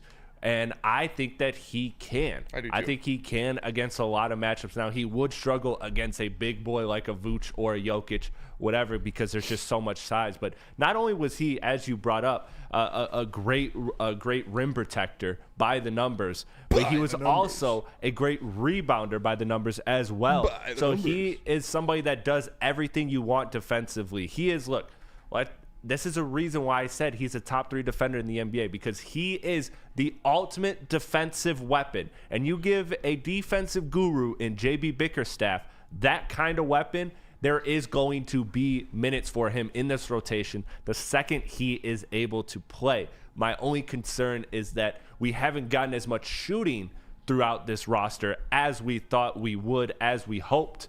And that's going to be the issue, is can he then shoot better? Because I don't know what to expect from him. I don't know what you guys expect from him. Yeah. I don't know how to place expectations on that kind of injury coming back. We saw him working on his shot, but how rusty is he going to be? How much action is he going to be able to get? How is there going to be any kind of long-term lingering? How long is it going to take him to get his feet back under him? All of that stuff. I'll tell you right now, it's not going to be worse than it was last year. No, that's a fact. Him shooting the ball will not be worse than it was last year. If you look, shout out to Kool-Aid for all of the content that he's been getting on the Pistons. Best Pistons beat writer in the fucking game. Yeah, that's my dog. Absolutely. Shout out. Take that to the bank. But I've seen some of the videos that he's gotten from them at practice and in pre-games, and his shooting form looks vastly improved. Fred Vincent been working with him. Fred Vincent already has him in the lab.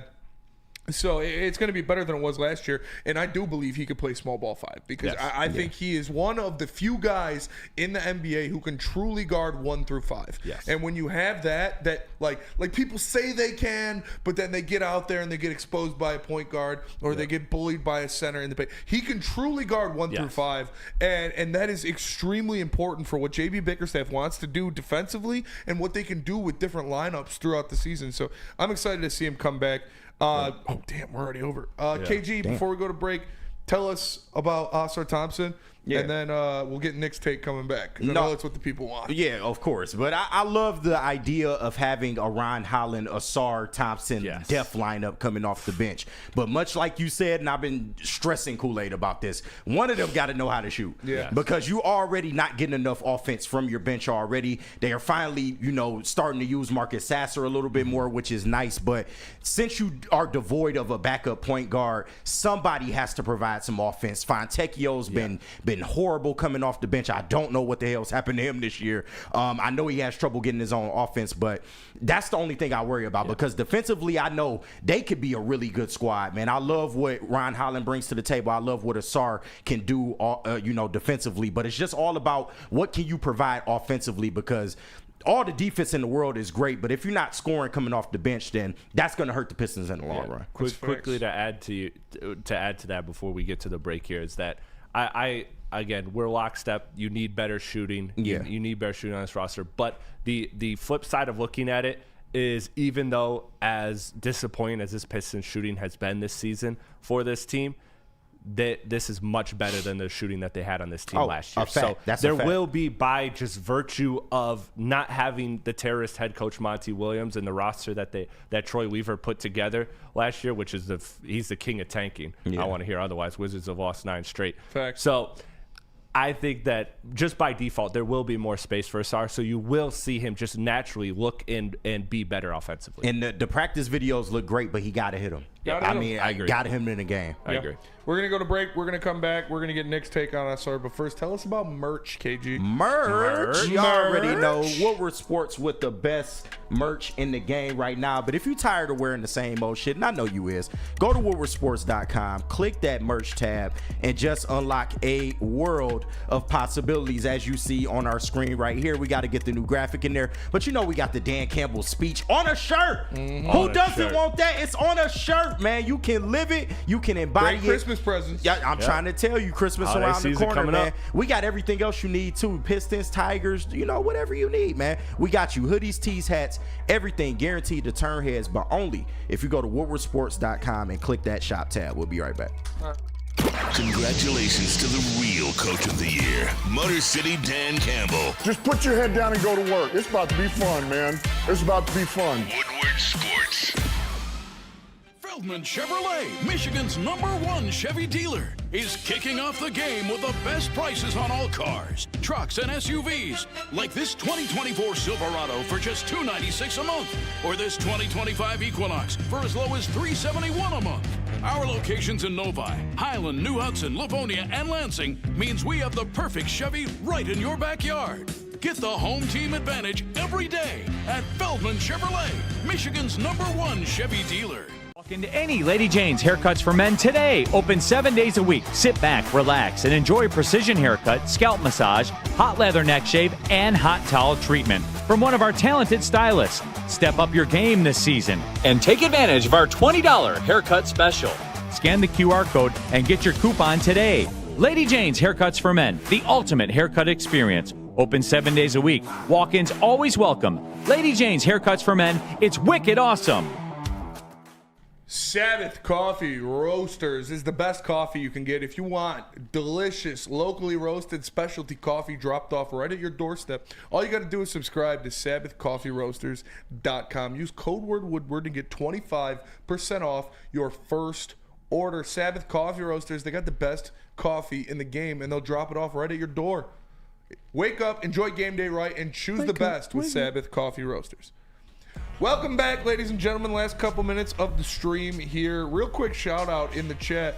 Toxic FPV. I haven't seen him in a while. OG in the game in the Woodward Sports chat. So shout out to you. Shout out. Dropping a boot 'em kids in there. Absolutely. Make sure you smash the like button. Chris, fantastic job on the desk. KG, fantastic job as always. I got you. Nick, you are all right. But thank you, sir. I'm Spencer I'll take Actor. it. Smash the like button and make sure you share the stream.